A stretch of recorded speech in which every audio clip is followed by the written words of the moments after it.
उत्तर प्रदेश के अयोध्या में श्री राम जन्मभूमि मंदिर निर्माण का मुद्दा कई दशकों से सुर्खियों में रहा है, लेकिन अब जाकर यह धरातल पर उतरती हुई नजर आ रही है। 2020 को प्रधानमंत्री नरेंद्र मोदी के द्वारा भूमि पूजन के बाद लगातार सामने आ रही नई तस्वीरों से राम भक्त ये जानने के लिए उत्सुक हो जाते हैं कि राम मंदिर के निर्माण का कार्य कहां तक पहुंचा है और कब तक राम मंदिर का गर्भगृह भक्तों के लिए खोल दिया जाएगा।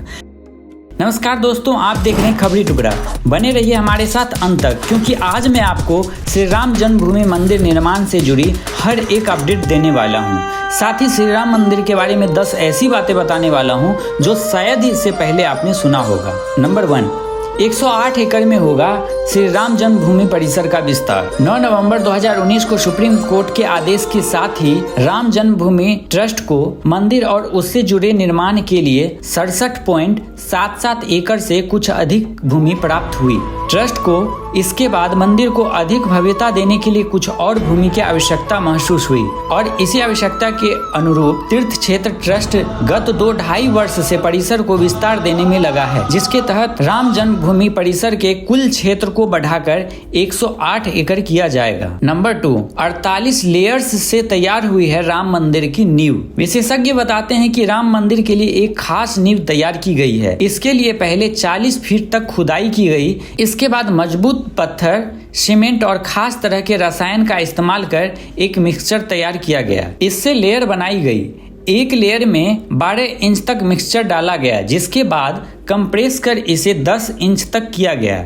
इस तरह के 48 लेयर से राम मंदिर की नींव तैयार की गई। इसलिए राम मंदिर ट्रस्ट के महासचिव चंपत राय ने इसे इंजीनियरिंग का बेजोड़ नमूना बताया है। नंबर 3, 15 फीट का होगा फाउंडेशन। मंदिर की नींव तैयार होने के बाद इस पर पत्थर के फाउंडेशन का काम शुरू हुआ। 1.5 फीट जमीन के नीचे और 13.5 फीट सतह के ऊपर, यानी कुल 15 फीट का ये पूरा फाउंडेशन तैयार हुआ है। 3 मंजिल के इस पूरे राम मंदिर के प्रथम तल का निर्माण शुरू हो गया है। जिस जगह पर गर्भगृह था वहां पर एक केसरिया झंडा लगा दिया गया है ताकि उस जगह को चिन्हित रखा जा सके। नंबर 4, राम मंदिर की लंबाई, चौड़ाई और ऊंचाई। प्रस्तावित राम मंदिर 128 फीट ऊंचा होगा और इसकी चौड़ाई 140 फीट जबकि लंबाई 270 फीट की होगी। इस भव्य मंदिर की खास बात यह है कि इसमें इस्पात का उपयोग नहीं किया जाएगा।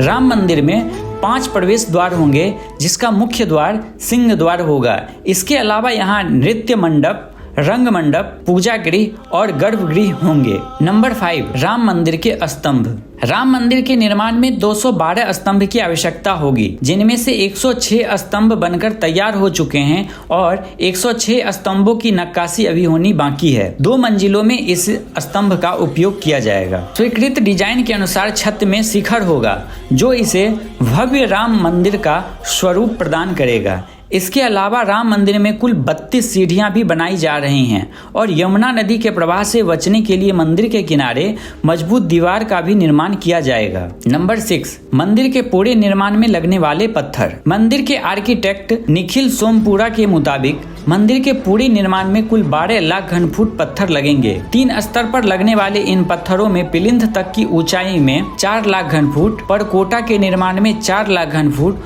वो मुख्य मंदिर के निर्माण में 4 लाख घन फुट से कुछ ज्यादा पत्थर लगेंगे, जिनमें से 45,000 घन फुट पत्थर अभी तक तराशे जा चुके हैं। बाकी पत्थरों को तराशने के काम में तेजी लाने के लिए मशीनों का भी प्रयोग हो रहा है। मंदिर निर्माण में मिर्जापुर और राजस्थान के पत्थर के अलावा संगमरमर और ग्रेनाइट का भी प्रयोग होगा। नंबर 7, महाराष्ट्र के चंद्रपुर की सागौन की लकड़ी। महाराष्ट्र के वन एवं सांस्कृतिक मामलों तथा मत्स्य राज्यपालन मंत्री सुधीर मुनगंटीवार ने बताया कि राम मंदिर में वर्णित दंडकारण्य और वर्तमान चंद्रपुर से बेहतर उच्च गुणवत्ता वाली सागौन की लकड़ी भेजी जा रही है। मंत्री ने बताया कि करीब 1855 क्यूबिक फुट लकड़ी का यह खेप अयोध्या भेजा जा चुका है। इसके उपयोग से मंदिर का मुख्य द्वार, गर्भगृह का द्वार और मंदिर के अन्य दरवाजों का निर्माण किया जाएगा।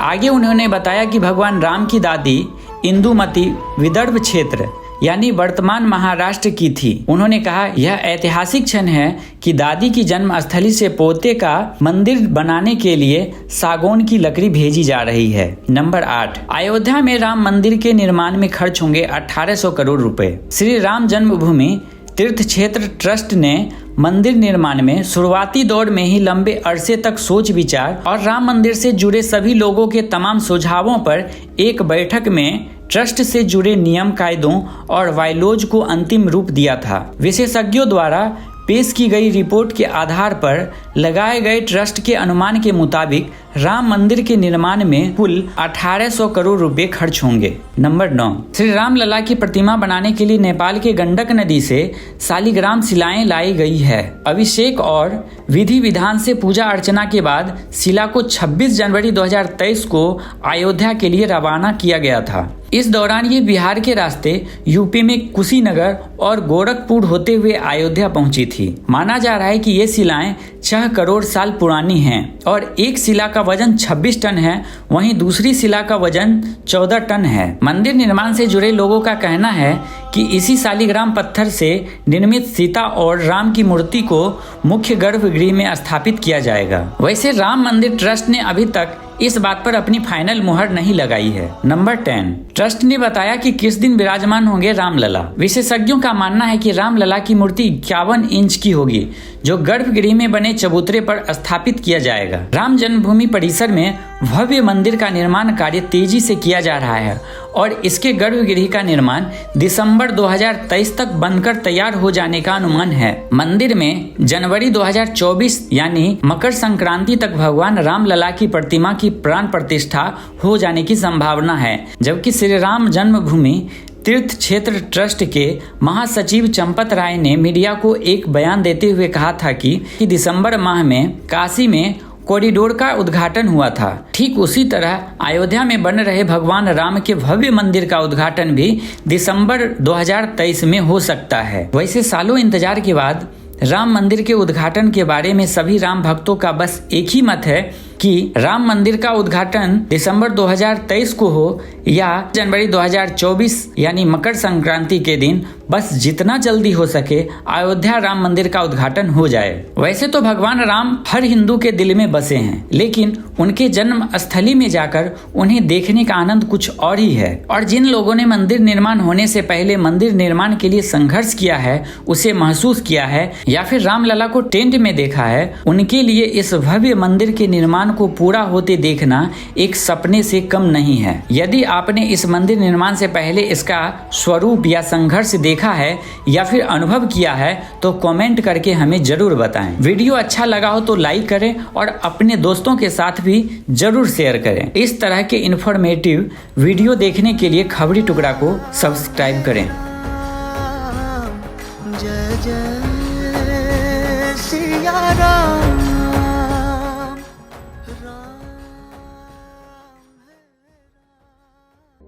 दोस्तों, जब हम हिंदू धर्म की कहानियों की बात करते हैं, खासकर रामायण और महाभारत की, तो कुछ लोग इसकी सत्यता पर बहुत सारे प्रश्न करने लगते हैं। समुद्र तल से प्राचीन द्वारिका के अवशेष का प्राप्त होना इस बात का प्रमाण है कि महाभारत में बताई गई द्वारिका की कहानी सच है।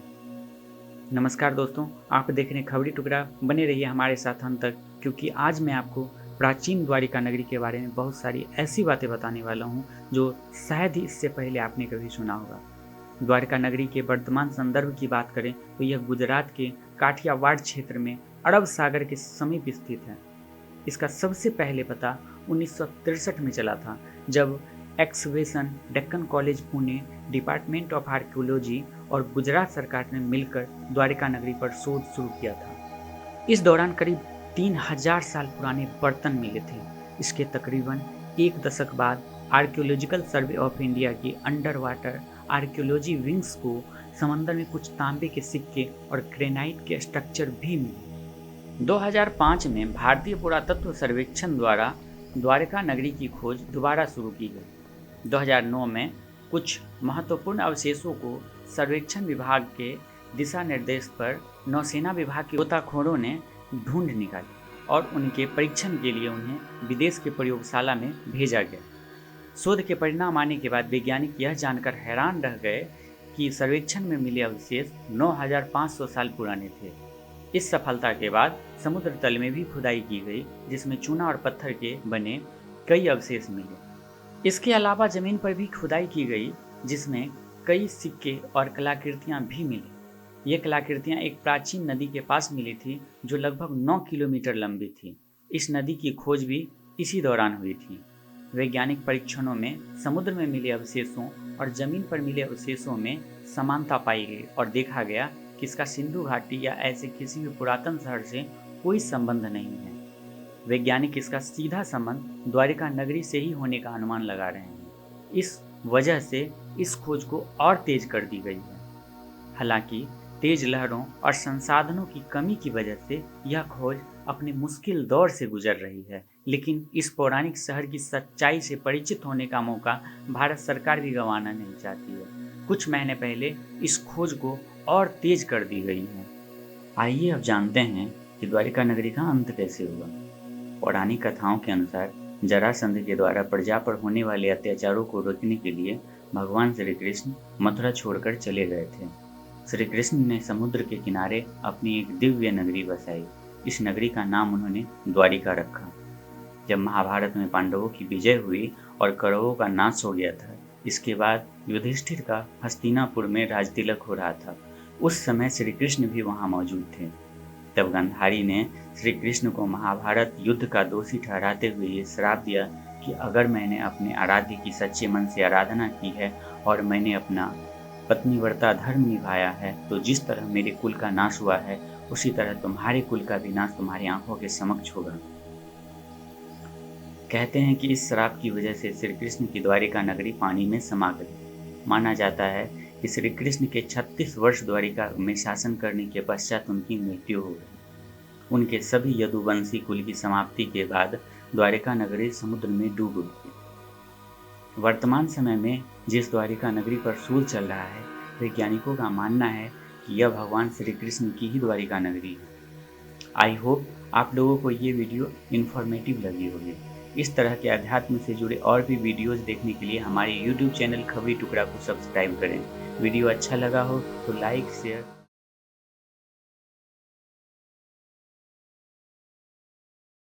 वैसे तो गुलाम भारत की कई दास्तां हैं जो इतिहास के पन्नों में दर्ज हैं, लेकिन आज मैं आपको 104 साल पहले बीती एक खूनी दास्तां को सुनाने जा रही हूँ, जो कि अंग्रेजी सरकार की एक चाल थी, जिससे कि वो आज़ादी के लिए उठी आवाज को दबा सके, और इस मंसूबे को अंजाम दिया गया जलियांवाला बाग में। नमस्कार दोस्तों, आप देख रहे हैं खबरी टुकड़ा। बने रहिए हमारे साथ अंत तक, क्योंकि आज मैं आपको जलियांवाला बाग हत्याकांड के नरसंहार के बारे में बताने जा रही हूँ। आइए सबसे पहले जानते हैं कि जलियांवाला बाग हत्याकांड क्यों हुआ था। सन 1916 से 1919 के बीच मॉनसून का बुरा असर रहा, जिसके वजह से उपज में कमी आई और महंगाई बढ़ने लगी, जिसके कारण ब्रिटिश सरकार के खिलाफ लोगों का गुस्सा उमड़ा और लोग सरकार के खिलाफ बोलने और प्रदर्शन करने लगे। अभी लोगों का गुस्सा शांत भी नहीं हुआ था कि 1919 में ब्रिटिश सरकार रॉलेट एक्ट लेकर आई, जिसके बाद वो बिना किसी जुर्म के किसी भी व्यक्ति को जेल में डाल सकते थे। महात्मा गांधी रॉलेट एक्ट के खिलाफ प्रदर्शन करने के लिए पंजाब आना चाहते थे, लेकिन डिफेंस ऑफ इंडिया एक्ट के नाम पर उन्हें रोक दिया गया और उन्हें गिरफ्तार करके मुंबई भेज दिया गया। जब गांधी जी की गिरफ्तारी की खबर पंजाब पहुंची तो पूरा शहर बंद हो गया और पूरा बाजार लोगों के जुलूसों से भर गया। 9 अप्रैल को आंदोलन की अगुवाई कर रहे डॉक्टर सतपाल और डॉक्टर किचलू को पंजाब निकाला दे दिया गया और 10 अप्रैल को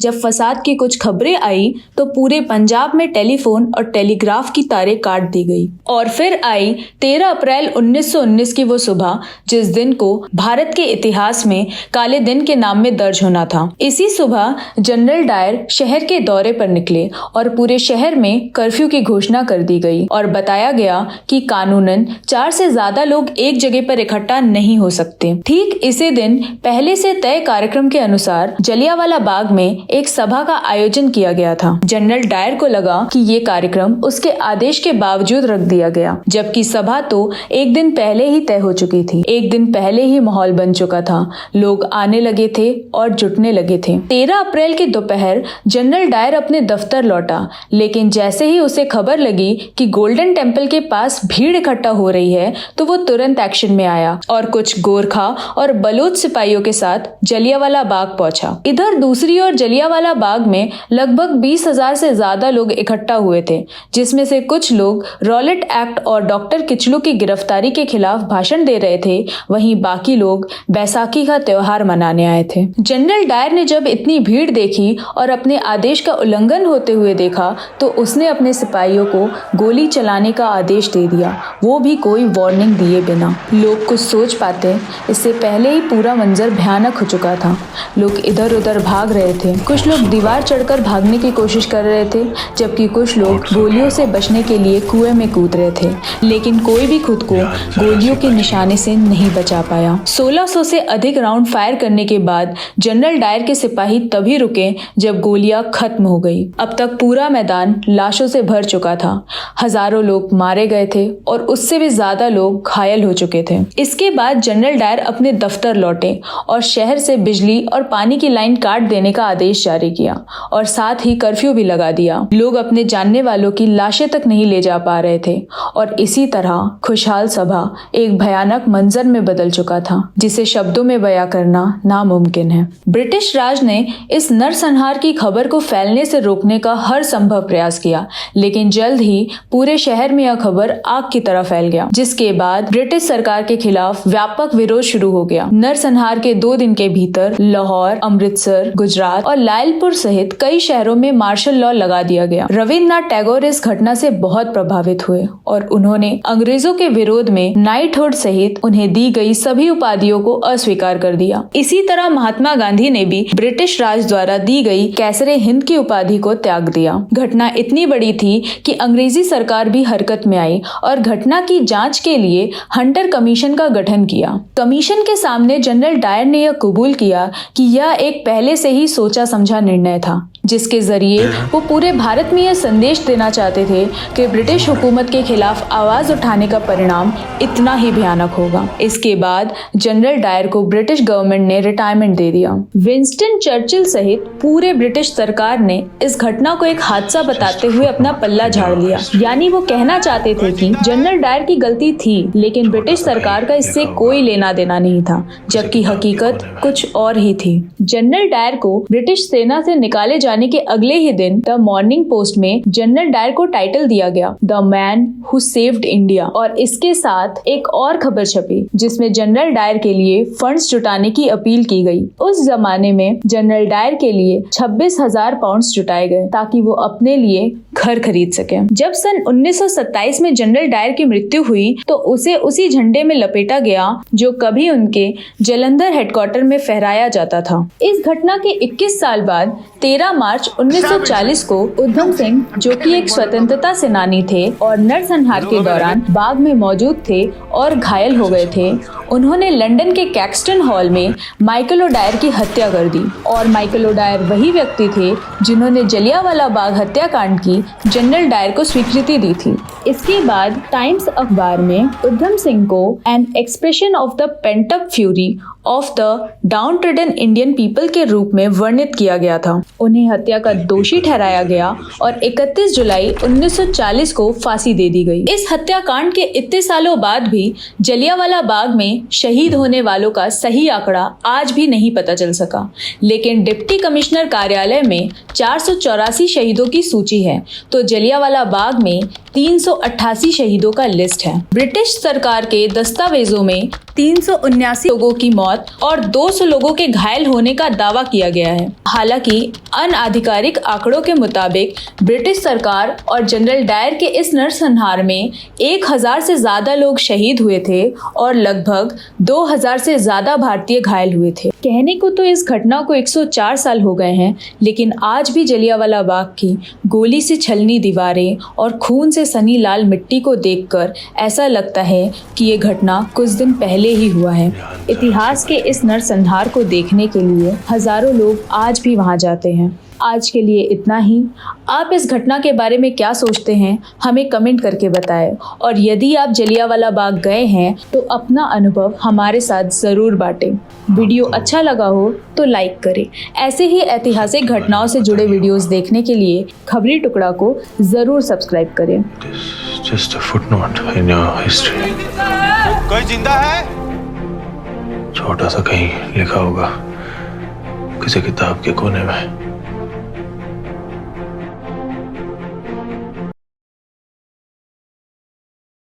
दोस्तों, ज़रा सोचिए, क्या होगा जब आपको एक ऐसी टेक्नोलॉजी दे दी जाए जो आपके काम को सिर्फ आसान ही ना करे बल्कि आपके काम के बदले उस काम को कर भी दे।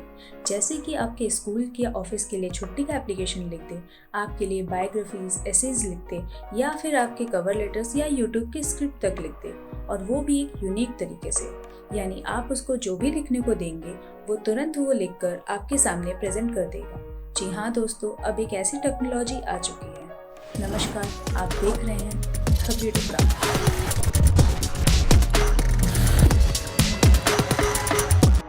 आज मैं आपको चैट जीपीटी के बारे में बहुत कुछ बताने जा रही हूँ। आई होप कि ये वीडियो आपके लिए काफ़ी इन्फॉर्मेटिव हो।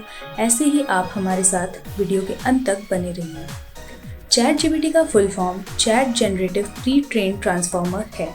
वास्तव में यह एक प्रकार का सर्च इंजन है, लेकिन यह गूगल से पूरी तरह डिफरेंट है, क्योंकि जब कोई यूज़र गूगल पर कुछ भी सर्च करता है तो गूगल यूज़र्स के सामने रिजल्ट के फॉर्म में काफ़ी सारे वेबसाइट्स के लिंक्स प्रेजेंट करता है, जबकि चैट जीपीटी यूज़र्स के पूछे गए सवाल का जवाब एआई के माध्यम से तैयार कर टेक्स्ट फॉर्म में उसके सामने प्रेजेंट करता है।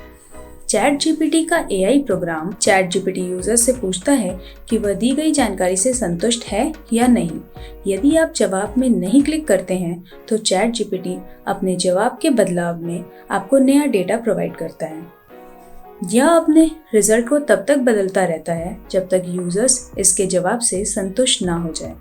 चैट जीपीटी एक प्रकार का एआई है जो अपना सोर्स कभी नहीं बताता। यदि चैट जीपीटी की हिस्ट्री की बात की जाए तो सैम ऑल्टमैन ने एलॉन मस्क के साथ मिलकर साल 2015 में चैट जीपीटी की शुरुआत की थी। हालांकि जब इसकी शुरुआत की गई थी तब यह एक नॉन प्रॉफिट कंपनी थी, लेकिन 1 से 2 साल के बाद ही एलॉन मस्क ने इस प्रोजेक्ट को बीच में ही छोड़ दिया था।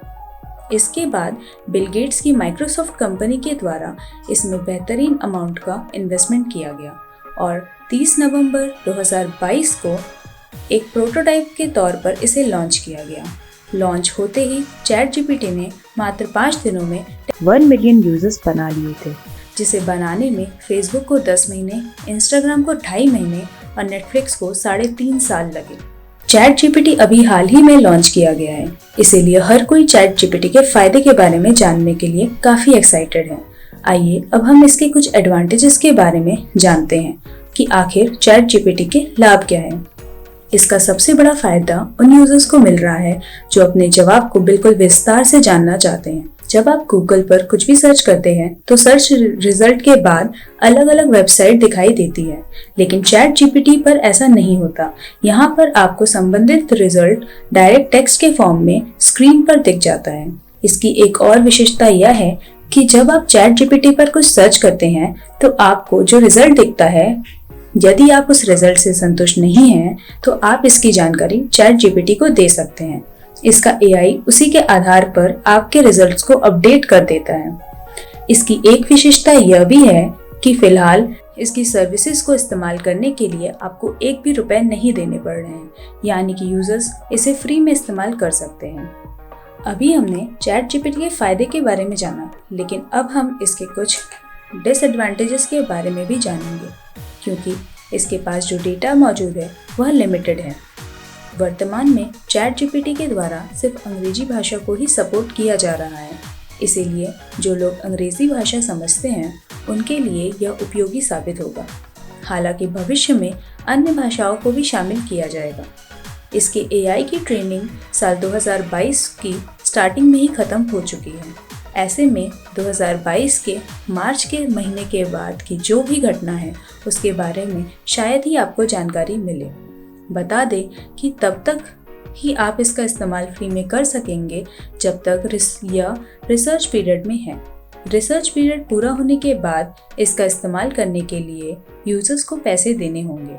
हालांकि यह पैसे कितने होंगे इसके बारे में अभी कोई भी जानकारी उपलब्ध नहीं है। एक तरफ कुछ लोग चैट जीपीटी को लेकर बहुत खुश हैं, वहीं दूसरी ओर कुछ लोग ऐसे भी हैं जो इससे नाराज हैं। कुछ लोगों का कहना है कि इस टेक्नोलॉजी की वजह से कई लोगों की नौकरी चली जाएगी, जबकि बीते समय की बात की जाए तो ऐसी टेक्नोलॉजीज आई हैं जिसकी वजह से समय समय पर इंसानों की नौकरी जाती रही है। इसीलिए लोग इस बात को लेकर भी चिंतित हैं कि चैट जीपीटी की वजह से कई लोगों को अपनी नौकरी गंवानी पड़ सकती है। हालांकि अगर विस्तार पूर्वक देखा जाए तो इसकी वजह से अभी किसी भी इंसान की नौकरी फिलहाल खतरे में नहीं है, क्योंकि इसके द्वारा दिए गए जवाब 100% एक्यूरेट नहीं होते हैं। हालांकि हो सकता है कि आने वाले समय में चैट जीपीटी की टीम इस पे और ज़्यादा मेहनत करे और लेटेस्ट टेक्नोलॉजीज के साथ इसे और ज़्यादा एडवांस बनाए। ऐसी अवस्था में यह विभिन्न लोगों की नौकरी को भी खत्म कर सकता है। अगर इसे लगातार ऐसे ही डेवलप किया जाता रहा तो इसकी वजह से ऐसी नौकरियां खत्म हो जाएंगी जिसमें सवाल जवाब से संबंधित कामकाज होते हैं, जैसे कि customer care, teachers, content writers इत्यादि। दोस्तों, यह अब आप पर निर्भर करता है कि आप चैट जीपीटी को किस रूप में देखते हैं। कमेंट करके ज़रूर बताएं और यदि आपको यह वीडियो इन्फॉर्मेटिव लगा हो तो इसे लाइक और शेयर ज़रूर करें। और भी टेक्नोलॉजी से जुड़े वीडियोस को देखने के लिए हमारे चैनल खबरी टुकड़ा को सब्सक्राइब जरूर करें।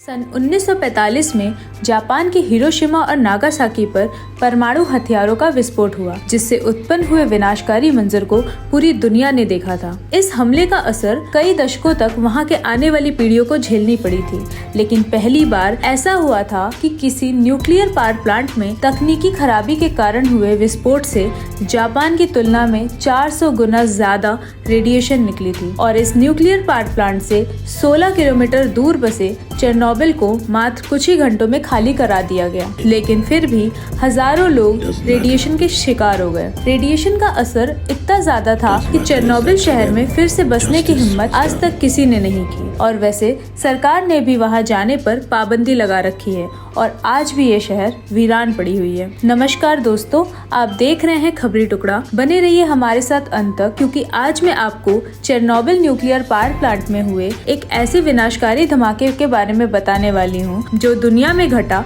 अब तक का सबसे बड़ा परमाणु हादसा है। आइए अब जानते हैं कि आखिर 26 अप्रैल 1986 को क्या हुआ था, क्यों हुआ था और कैसे हुआ था। यूक्रेन की राजधानी कीव से करीब 130 किलोमीटर दूर स्थित चेरनोबिल न्यूक्लियर पावर प्लांट में उस रात वर्कर्स टेस्टिंग कर रहे थे। वर्कर्स को काम दिया गया था कि इस न्यूक्लियर पावर प्लांट से 1600 मेगावाट इलेक्ट्रिसिटी प्रोड्यूस हो रही है। इस पावर को घटाकर 700 मेगावाट लाया जाए। लेकिन जैसे ही वर्कर्स ने कंट्रोल रॉड्स को इंसर्ट किया, पावर उनके अनुमान से बहुत ज्यादा कम हो गया और 30 मेगावाट तक पहुंच गया। वहां काम करने वाले वर्कर्स को समझ ही नहीं आया कि ऐसा क्यों हो रहा है, जबकि उसके पीछे का रीजन बहुत ही भयानक था। दरअसल न्यूक्लियर फिशन रिएक्शन में एक बाई प्रोडक्ट बन रहा जेनॉन 135, जो कि बोरॉन की तरह ही बड़े अच्छे तरीके से न्यूट्रॉन को एब्जॉर्ब कर लेता था, जिसके वजह से पावर कम हो जाती थी। आमतौर पर जब ये जेनॉन प्रोडक्ट होता है तो न्यूक्लियर रिएक्शन में अपने आप जल जाता है, लेकिन इस केस में न्यूक्लियर कोर में एक्यूमुलेट होता गया। कम बिजली प्रोड्यूस होते देख उस समय के शिफ्ट सुपरवाइजर एंटोली डेलोव ने कंट्रोल रॉड्स को बाहर निकालने का आदेश दिया, जिससे पावर 200 मेगावाट तक पहुंच गया। लेकिन फिर भी ये अपना टेस्ट नहीं कर सकते थे, क्योंकि इनका मकसद उस पावर को 700 मेगावाट तक ले जाना था। इसीलिए रिएक्शन को और स्पीड अप करने की जरूरत थी। एंटोली ने फिर इंस्ट्रक्शन दी कि स्पीड अप करो और ज्यादा कंट्रोल रॉड्स को बाहर निकालो। कंट्रोल रॉड को इतनी तेजी से बाहर निकाला गया कि रिएक्शन सडनली स्पीड अप हो गया और पावर तेजी से बढ़ गई। अभी तक जो ज़ेनॉन मौजूद थे इस रिएक्टर के अंदर, वो भी रिएक्शन के स्पीड अप होने की वजह से जल गए थे। तो अब ज़ेनॉन भी नहीं बचे थे न्यूट्रॉन्स को एब्जॉर्ब करने के लिए। ये वही पॉइंट था जहाँ पे एक्सट्रीम पावर सर्ज हो गया। न्यूक्लियर रिएक्शन की स्पीड बहुत तेज़ी से बढ़ गई। स्टीम भी यहाँ तेज़ी से बन रही थी और जो लिड थी इस कंटेनमेंट स्ट्रक्चर की, वो भी हिलने लगी। पूरी बिल्डिंग में शॉकवेव्स देखने को मिले। वर्कर्स ने रियलाइज किया कि अब एकदम से स्टॉप दबाने की जरूरत है। फिर उन्होंने 1:23 पर इमरजेंसी स्टॉप दबाया। जैसे ही इमरजेंसी स्टॉप का बटन दबाया गया और सारी कंट्रोल रॉड्स रिएक्टर में गई, जिन रॉड्स के टिप्स पर ग्रेफाइट लगे हुए थे, और इसके वजह से एक बहुत बड़ा धमाका हुआ। ग्रेफाइट ने इस चल रहे रिएक्शन को और तेज कर दिया था। रिएक्टर की पावर जनरेशन 33,000 मेगावाट तक पहुंच गई। ये पहला धमाका 6 से 7 सेकंड बाद हुआ था इमरजेंसी बटन दबाने के। इस धमाके की वजह से रिएक्टर का कोर मेल्ट होने लगा। 2 से 3 सेकंड बाद इससे भी बड़ा धमाका हुआ। इस स्ट्रक्चर के ऊपर 1000 टन की लिड लगी थी, जो जलने की वजह से अब हवा में उड़ रही थी। रेडियो एक्टिव मटेरियल्स हवा में फैलने लगे। दूसरे धमाके के पीछे ये रीजन बताया गया कि जो ग्रेफाइट मौजूद था वो भी आग में जलने लग गया था। इस धमाके के वजह से वहाँ पे आग लग जाती है और फायर अलार्म बजना शुरू हो जाता है। फायर अलार्म के बजने के वजह से फायर फाइटर्स आते हैं, लेकिन शुरुआत में फायर फाइटर्स को पता ही नहीं था कि यहाँ पर हो क्या रहा है। उन्हें लगा कि नॉर्मल आग लगी है, तो वो उसे पानी से बुझाने लगे, लेकिन ये ग्रेफाइट की आग फायर फाइटर से काबू नहीं हो सकी। तो 26 अप्रैल की दोपहर को सोवियत सरकार ने आग बुझाने के लिए सैनिकों को तैनात किए। साथ ही रिएक्टर को ठंडा करने के लिए ऊपर से पानी डाला गया, लेकिन यहाँ जो आग लगी थी वो ग्रेफाइट की आग थी। ये आसानी से बुझने वाली थी नहीं। बाद में हेलीकॉप्टर को बुलाया गया, जो कि आसमान से 1000 टन क्ले, सैंड, बोरॉन और लेड जैसे चीज़ों को आग में डालने लगे। इन चीज़ों को आग में डालने से रेडिएशन को स्प्रेड होने से रोका जा सकता था। करीब 2 सप्ताह बाद आग को पूरी तरह से बुझाया जा सका। जो फायर फाइटर्स वहां आग बुझाने आए थे वो गंभीर रूप से रिएक्शन के शिकार हो गए थे। करीब 28 फायर फाइटर्स की मौत कुछ ही महीनों में हो गई। कुछ लोग 1-2 साल बाद जाकर मरे। जिनमें रेडिएशन का असर कम हुआ था वो कैंसर जैसे डिजीज से 10 साल बाद जाकर मरे। अगले कई दिनों तक चेरनोबिल पावर प्लांट से रेडिएशन निकलता रहा, जो हवा के साथ उत्तरी और पूर्वी यूरोप में फैल गया। रेडिएशन फैलने से रूस, यूक्रेन, बेलारूस के 50 लाख से ज़्यादा लोग इसकी चपेट में आ गए। रेडिएशन फैलने से कैंसर जैसी गंभीर बीमारियों से हजारों लोगों की मौत हो गई। सोवियत संघ ने इस हादसे को छिपाने की पूरी कोशिश की थी और घटना स्थल पर मीडिया कवरेज और लोगों के आने जाने पर रोक लगा दी थी। उसने कई दिनों तक इस हादसे की जानकारी दुनिया को नहीं होने दी, लेकिन रेडिएशन हवा में इस कदर फैल गया था, उसकी राख 1100 किलोमीटर दूर स्थित स्वीडन के रेडिएशन मॉनिटरिंग स्टेशन तक जा पहुंची। हवा में अचानक रेडिएशन बढ़ने पर स्वीडन की अथॉरिटी ये पता लगाने में जुट गई कि आखिर इतना रेडिएशन कहां से आया। जब स्वीडन ने इसे लेकर रिपोर्ट जारी की और फिर मॉस्को से पूछा, तब जाकर सोवियत संघ ने परमाणु हादसे की बात को मानी। इस हादसे से सोवियत संघ को 2.5 लाख करोड़ रुपए का नुकसान हुआ था। ऐसा माना जाता है कि इस सोवियत संघ के विघटन की एक मुख्य वजह यह हादसा भी थी। जो पेड़ इस एरिया के आसपास मौजूद थे, उन पर रेड जिंजर कलर का टेंट दिखने को मिला। इस वजह से उस एरिया को आज भी रेड फॉरेस्ट बुलाया जाता है। इस घटना के बाद दुनिया भर के साइंटिस्ट ने रिसर्च करनी शुरू करी कि कैसे इस तरह के न्यूक्लियर डिजास्टर को होने से बचाया जा सके। इस डिजास्टर के वजह से 1989 में एक world association of nuclear operations की स्थापना की गई। इस इंटरनेशनल ऑर्गेनाइजेशन का मकसद दुनिया भर के जितने भी न्यूक्लियर पावर प्लांट हैं, उनका सेफ्टी चेक करना, रिसर्च करना और उनकी सेफ्टी को और कैसे बेहतरीन की जा सके, ऐसे कामों को करने के लिए बनाया गया था। चेरनोबिल में घटी घटना कोई प्राकृतिक आपदा नहीं था, बल्कि ये तो इंसानों की लापरवाही का एक नतीजा था। कैसे किसी सेफ्टी इग्नोरेंस ने पूरे शहर को 100 सालों से भी ज़्यादा समय के लिए वीरान कर दिया, और कैसे ये घटना लाखों लोगों, हजारों जानवरों और अनगिनत पेड़ पौधों के लिए श्राप बन गया। इसका रेडिएशन आज भी कहीं ना कहीं हमें और हमारी धरती को नुकसान पहुंचा रही है और हम यही आशा करते हैं कि इस तरह की भयानक घटना पहली और आखिरी घटना हो। आप चेरनोबिल डिजास्टर के बारे में क्या सोचते हैं, हमें कमेंट कर जरूर बताएं। वीडियो अच्छा लगा हो तो लाइक करें और इस तरह के हिस्ट्री से रिलेटेड वीडियोस देखने के लिए खबरी टुकड़ा को जरूर सब्सक्राइब करें। See, a just world is a sane world. There was nothing sane about Chernobyl.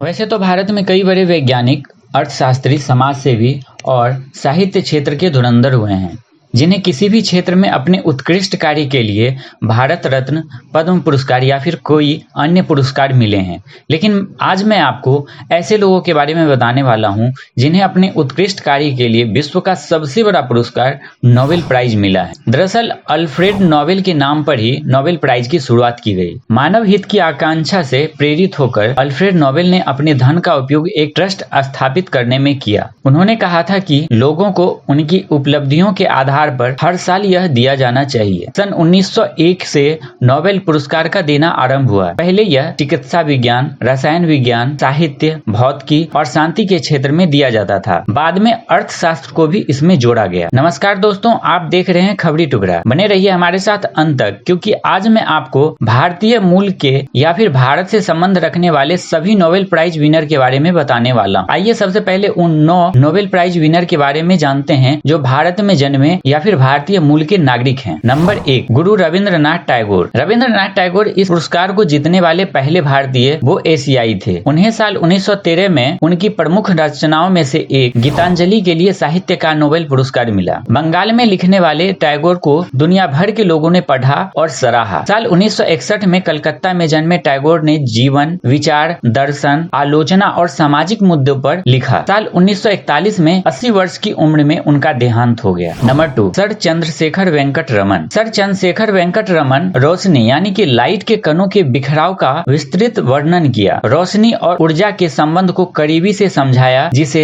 Raman effect के नाम से जाना जाता है, और यह बताने के लिए उन्हें भौतिकी का नोबेल पुरस्कार मिला। साल 1888 में तिरुचिरापल्ली में जन्मे वेंकट रमन का 82 साल की उम्र में निधन हो गया। नंबर 3, हरगोविंद खुराना। साल 1868 में नोबेल प्राइज जीतने वाले हरगोविंद खुराना को जेनेटिक कोड और उसके प्रोटीन सिंथेसिस में भूमिका के लिए नोबेल प्राइज मिला था। साल 1922 में रायपुर में जन्मे खुराना मैसाचुसेट्स विश्वविद्यालय के साथ काफी वक्त गुजारा। साल 2011 में उनकी मृत्यु हो गई। Number 4, mother Teresa. Mother Teresa का जन्म मैसिडोनिया में हुआ था। उनके माता पिता अल्बानिया से ताल्लुक रखते थे, मगर उन्होंने कलकत्ता आकर गरीबी हटाने के लिए मिशनरीज ऑफ चैरिटी की स्थापना की। उनके काम को दुनिया भर में सराहा गया और साल 1979 में उन्हें शांति के नोबेल पुरस्कार से नवाजा गया। नंबर 5, सुब्रमण्यन चंद्रशेखर। 19 अक्टूबर 1910 को लाहौर में जन्मे चंद्रशेखर भारत आए। मद्रास के प्रेसिडेंसी कॉलेज से स्नातक की और बाद में शिकागो विश्वविद्यालय के साथ लंबे समय तक जुड़े रहे। साल 1983 में चंद्रशेखर को भौतिकी के लिए नोबेल पुरस्कार मिला। उन्होंने सितारों के विकास और संरचना पर अपने विचार रखे थे। नंबर 6, अमर्त्य सेन। साल 1998 में अमर्त्य सेन पहले अर्थशास्त्री बने जिन्हें लोक कल्याण अर्थशास्त्र के लिए यह पुरस्कार दिया गया था। वह अर्थशास्त्र के क्षेत्र में नोबेल पुरस्कार पाने वाले पहले भारतीय बने। ब्रिटेन के ट्रिनिटी कॉलेज के साथ बिताए समय के दौरान उन्होंने लोक कल्याण अर्थशास्त्र की कठिनाइयों, संसाधनों और समुदाय में बंटवारों की दिक्कतों पर प्रकाश डाला। इनका जन्म साल 1933 में पश्चिम बंगाल में हुआ था। साल 1959 में पीएचडी की और देश विदेश के कई नामी विश्वविद्यालय में पढ़ाया भी। नंबर 7, वेंकट रमन रामकृष्णन। तमिलनाडु में पैदा हुए वेंकट रमन रामकृष्ण को साल 2009 में रसायन विज्ञान के लिए नोबेल पुरस्कार मिला। उन्हें यह सम्मान 3D तकनीक के जरिए राइबोसोम की संरचना और कार्य के अध्ययन के लिए दिया गया था। साल 1952 में जन्मे रामकृष्ण के पिता सीवी रामकृष्ण और माता राज्यलक्ष्मी भी वैज्ञानिक थे। नंबर 8, कैलाश सत्यार्थी। कैलाश सत्यार्थी को बच्चों और युवाओं के दमन के खिलाफ उनके संघर्ष के लिए और सभी बच्चों के शिक्षा के अधिकार के लिए महत्वपूर्ण योगदान देने के लिए 2014 में शांति का नोबेल पुरस्कार दिया गया। साल 1954 में जन्मे सत्यार्थी इंजीनियरिंग करने के बाद वह शिक्षा से जुड़ गए और फिर बचपन बचाओ आंदोलन के लिए टीचिंग को भी छोड़ दिया। उन्होंने बच्चों को बाल मजदूरी और बंधुआ मजदूरी से आजाद करवाया, साथ ही विश्व भर में हजारों बच्चों के अधिकार की रक्षा के लिए कार्य किया। नंबर 9, अभिजीत बनर्जी। अभिजीत बनर्जी को नोबेल पुरस्कार अर्थशास्त्र के क्षेत्र में वर्ष 2019 में दिया गया। इनको यह प्राइज वैश्विक गरीबी को कम करने के लिए उनकी एक्सपेरिमेंटल अप्रोच के लिए प्रदान किया गया। साल 1961 में पैदा हुए बनर्जी ने कलकत्ता विश्वविद्यालय से पढ़ाई की और फिर JNU गए। उन्होंने हार्वर्ड यूनिवर्सिटी से साल 1988 में PhD की। अब मैं आपको दो ऐसे नोबेल प्राइज विनर का नाम बताने वाला हूँ जिनका सिर्फ जन्म भारत में हुआ था लेकिन उनकी नागरिकता भारत की नहीं है। Number 1, Ronald Ross. Ronald Ross एक ब्रिटिश नोबेल पुरस्कार विजेता थे, लेकिन उनका जन्म 13 मई 1857 को भारत के उत्तराखंड के अल्मोड़ जिले के एक गांव में हुआ था। उन्हें चिकित्सा तथा मलेरिया के प्लेटलेट प्लाज्मोडियम के लाइफ साइकिल के रिसर्च के लिए सन 1902 में नोबेल प्राइज प्रदान किया गया। Number 2, Joseph Rudyard Kipling. Joseph Rudyard Kipling एक ब्रिटिश कवि और लेखक थे। उनका जन्म 30 दिसंबर 1865 को भारत के मुंबई शहर में हुआ था। 1907 में उन्हें साहित्य में नोबेल पुरस्कार से सम्मानित किया गया और वो अंग्रेजी भाषा के पहले लेखक बने जिन्हें ये पुरस्कार मिला और उसे प्राप्त करने वाले आज तक के सबसे युवा प्राप्तकर्ता हैं। आइए अब जानते हैं एक ऐसे भारतीय मूल के विदेशी नागरिक के बारे में जिन्हें साहित्य का नोबेल पुरस्कार मिला।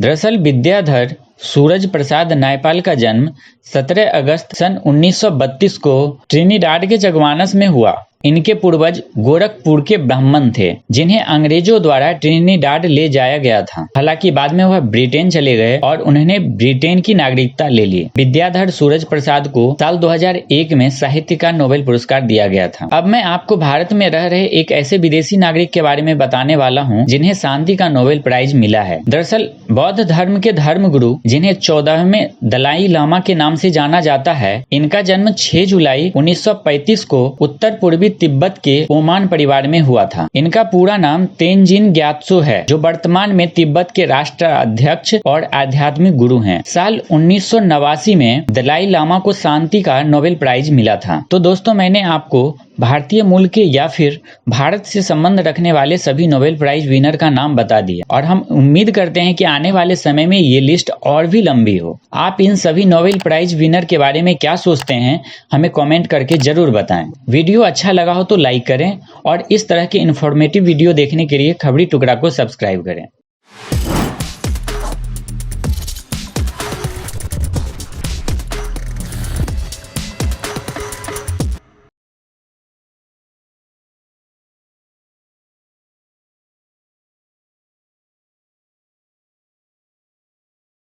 आज मैं आपको एक ऐसे माफिया की कहानी सुनाने जा रहा हूं जिसने अपने गुनाहों पर पर्दा डालने के लिए न सिर्फ सियासत को कवच के तौर पे इस्तेमाल किया, बल्कि अपराध व राजनीतिक के दम पे उसने करोड़ों नहीं बल्कि अरबों का आर्थिक साम्राज्य खड़ा कर लिया। नमस्कार दोस्तों, आप देख रहे हैं खबरी टुकड़ा। बने रहिए हमारे साथ अंत तक, क्योंकि आज मैं आपको माफिया अतीक अहमद के बारे में कई ऐसी बातें बताने वाला हूँ जो शायद ही इससे पहले आपने कभी सुना होगा। एक ऐसा अपराधी जिसने अपने शहर से आपराधिक दुनिया में कदम रखा और वर्षों तक राज किया, फिर उसी शहर में उसे खाक में मिला दिया गया। ये कहानी तब शुरू होती है जब प्रयागराज इलाहाबाद हुआ करता था। प्रयागराज में रहने वाला एक सामान्य परिवार का लड़का, जिसके पिता तांगा चलाते थे, लेकिन वो खुद इतना महत्वाकांक्षी था कि पैसों के खातिर जुर्म की दुनिया में कदम रखकर कुछ ही दिनों में अपराध जगत का बेताज बादशाह माफिया अतीक अहमद बन गया।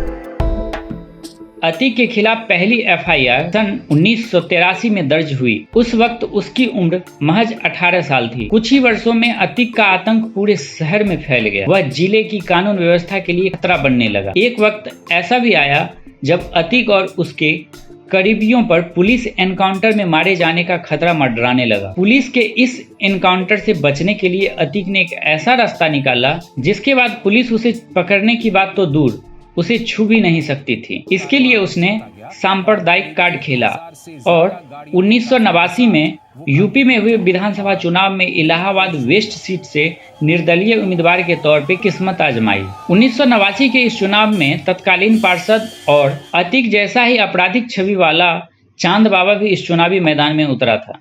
अतीक को यह बात रास न आई और उसने वोटिंग के बाद और नतीजे आने से पहले ही रोशनबाग इलाके में कबाब पराठे की दुकान पर अपने गैंग के साथ मिलकर गोली और बमों से चांद बाबा को मौत का घाट उतार दिया और वह खुद माननीय विधायक बन गया। इसके बाद वह इसी इलाहाबाद सिटी वेस्ट सीट से 1991, 1993, 1996 और 2002 में लगातार जीत हासिल करता रहा। लेकिन जब जून 1995 में लखनऊ गेस्ट हाउस कांड हुआ था तो उसके मुख्य आरोपियों में से एक बाहुबली अतीक अहमद भी था, जिन्होंने मायावती पर हमला किया था।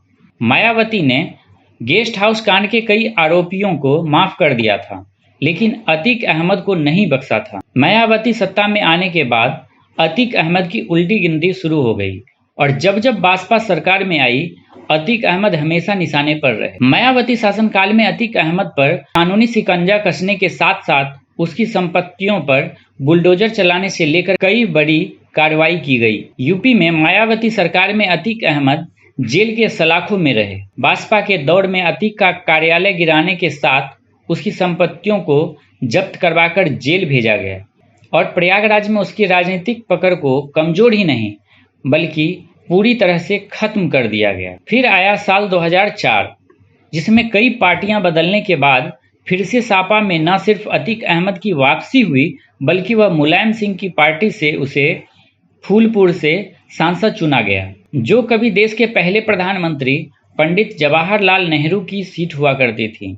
2004 में सांसद चुने जाने के बाद अतीक ने जिस भी चुनाव में किस्मत आजमाई उसे हर जगह कामयाबी मिली। फिर 25 जनवरी 2005 को प्रयागराज में एक ऐसी घटना घटी जो न सिर्फ इतिहास बन गई बल्कि उसने अतीक और उसके परिवार के सियासी कैरियर को तबाह करके रख दिया। दरअसल सांसद बनने के बाद अतीक को विधानसभा की सदस्यता छोड़नी पड़ी। अतीक ने अपने इस्तीफे से खाली हुई सीट पर अपने छोटे भाई खालिद अजीम उर्फ अशरफ को सपा का टिकट दिलवा दिया। अशरफ के मुकाबले बीएसपी ने राजू पाल को टिकट दिया।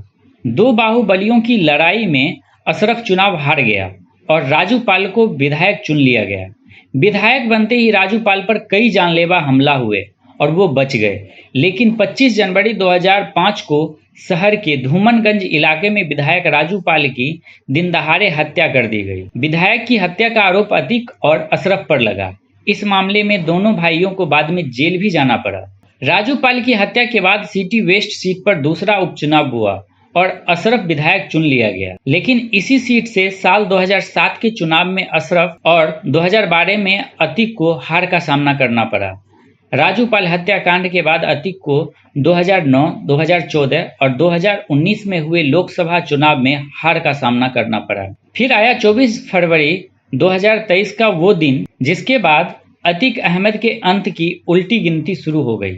दरअसल 2005 में हुई राजू पाल की हत्या के मामले में उमेश पाल मुख्य गवाह थे और उन्होंने राजू पाल की हत्या के मामले में अपनी अंतिम गवाही देनी थी। अगर वो अपनी गवाही दे देता तो अतीक अहमद सहित उसके गैंग के कई लोगों को सजा हो जाती। 24 फरवरी 2023 को करीब 4:30 बजे उमेश पाल कार से वापस सुलेम सराय धूमनगंज स्थित अपने घर जा रहे थे। जैसे ही गेट पर गाड़ी रोककर उमेश पाल उतरे, पहले से घात लगाए बदमाशों ने उन्हें कई गोलियां मारी।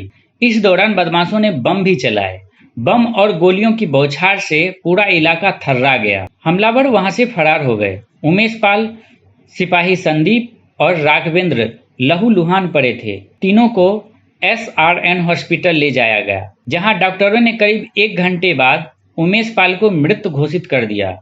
आजमगढ़ निवासी सुरक्षा गार्ड संदीप निषाद की भी अस्पताल में मृत्यु हो गई। हत्याकांड के अगले ही दिन 25 फरवरी को माफिया अतीक के साथ कई लोगों के खिलाफ नामजद FIR दर्ज की गई। उमेश पाल की पत्नी जया पाल ने माफिया अतीक अहमद, उसकी पत्नी शाइस्ता परवीन, बरेली जेल में बंद भाई पूर्व विधायक अशरफ, मोहम्मद मुस्लिम, गुलाम, अतीक के बेटे और अतीक के अन्य सहयोगियों के खिलाफ साजिश हत्या सहित अन्य गंभीर धाराओं में धूमनगंज थाने में मामला दर्ज कराया। उत्तर प्रदेश पुलिस के मुताबिक माफिया अतीक अहमद के परिवार के सदस्यों के खिलाफ अब तक 160 से अधिक आपराधिक मामले दर्ज हैं, जबकि सिर्फ अतीक को 100 से अधिक मामलों में नामजद किया गया है।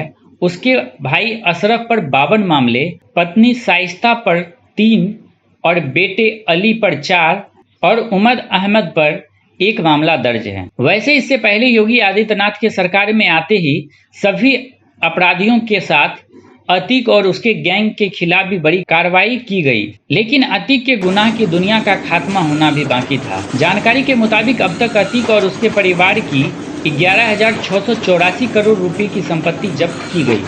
वहीं 751 करोड़ की अवैध संपत्तियों का ध्वस्तीकरण किया गया, जिससे अतीक और उसके साथियों को हर साल 1200 करोड़ रुपए का नुकसान होता है। लेकिन उमेश पाल की हत्या के बाद पुलिस फिर से हरकत में आई और ताबड़तोड़ कार्रवाई शुरू की। अरबाज जो 24 फरवरी को कथित तौर पर हत्यारों के वाहन का चालक था, 27 फरवरी को प्रयागराज में एक मुठभेड़ में मारा गया। उस्मान उर्फ विजय चौधरी 6 मार्च को प्रयागराज में एक अन्य कथित मुठभेड़ में मारा गया। झांसी में 13 अप्रैल को यूपी एसटीएफ ने अतीक अहमद के बेटे असद और शूटर मोहम्मद गुलाम को झांसी के मुठभेड़ में मार गिराया। फिर 15 अप्रैल 2023 का वो दिन आया जब अपराध जगत के बादशाह को उसी के शहर में एक अपराधी के हाथों अंत होना लिखा था।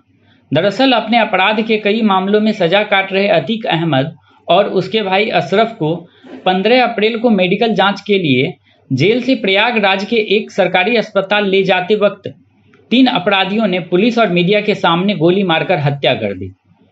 दोनों भाइयों की मौके पर ही मौत हो गई।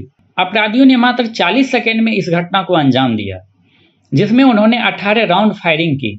तीनों अपराधियों का नाम लवलेश तिवारी, अरुण मौर्य और सन्नी सिंह बताया जा रहा है। अतीक की हत्या के बाद सरकार भी हरकत में आई, जिसके वजह से सुरक्षा में तैनात 17 पुलिसकर्मी सस्पेंड हुए हैं और 3 सदस्यीय न्यायिक जांच आयोग का गठन किया गया है। माफिया अतीक अहमद की हत्या के बाद पूरा उत्तर प्रदेश सन्न रह गया। एक तरफ जहां हत्या के बाद पूरे उत्तर प्रदेश में धारा 144 लागू कर दी गई, वहीं दूसरी ओर जिन लोगों ने अतीक की हत्या की उनसे पूछताछ जारी है। उमेश पाल हत्याकांड में शामिल 6 आरोपी अब तक मारे जा चुके हैं। अरबाज, असद, गुलाम और विजय चौधरी का एनकाउंटर हुआ, वहीं अतीक और अशरफ की गोली मारकर हत्या कर दी गई, जबकि अतीक की पत्नी शाइस्ता, शूटर अरमान, गुड्डू मुस्लिम और साबिर फरार है। और इस तरह एक माफिया युग का अंत हुआ। लेकिन फिर सवाल ये उठता है कि अतीक और अशरफ का पुलिस कस्टडी में मीडिया और पुलिस के सामने 3 अपराधियों द्वारा मर्डर होना कहां तक न्याय संगत है। और सवाल ये भी उठता है कि पुलिस सुरक्षा देने में कहां चूक गई और क्यों चूक गई,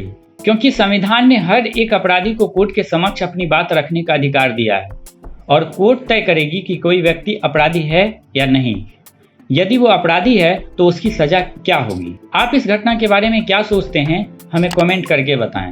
वीडियो अच्छा लगा हो तो लाइक करें और इस तरह के इन्फॉर्मेटिव वीडियो देखने के लिए खबरी टुकड़ा को सब्सक्राइब करें।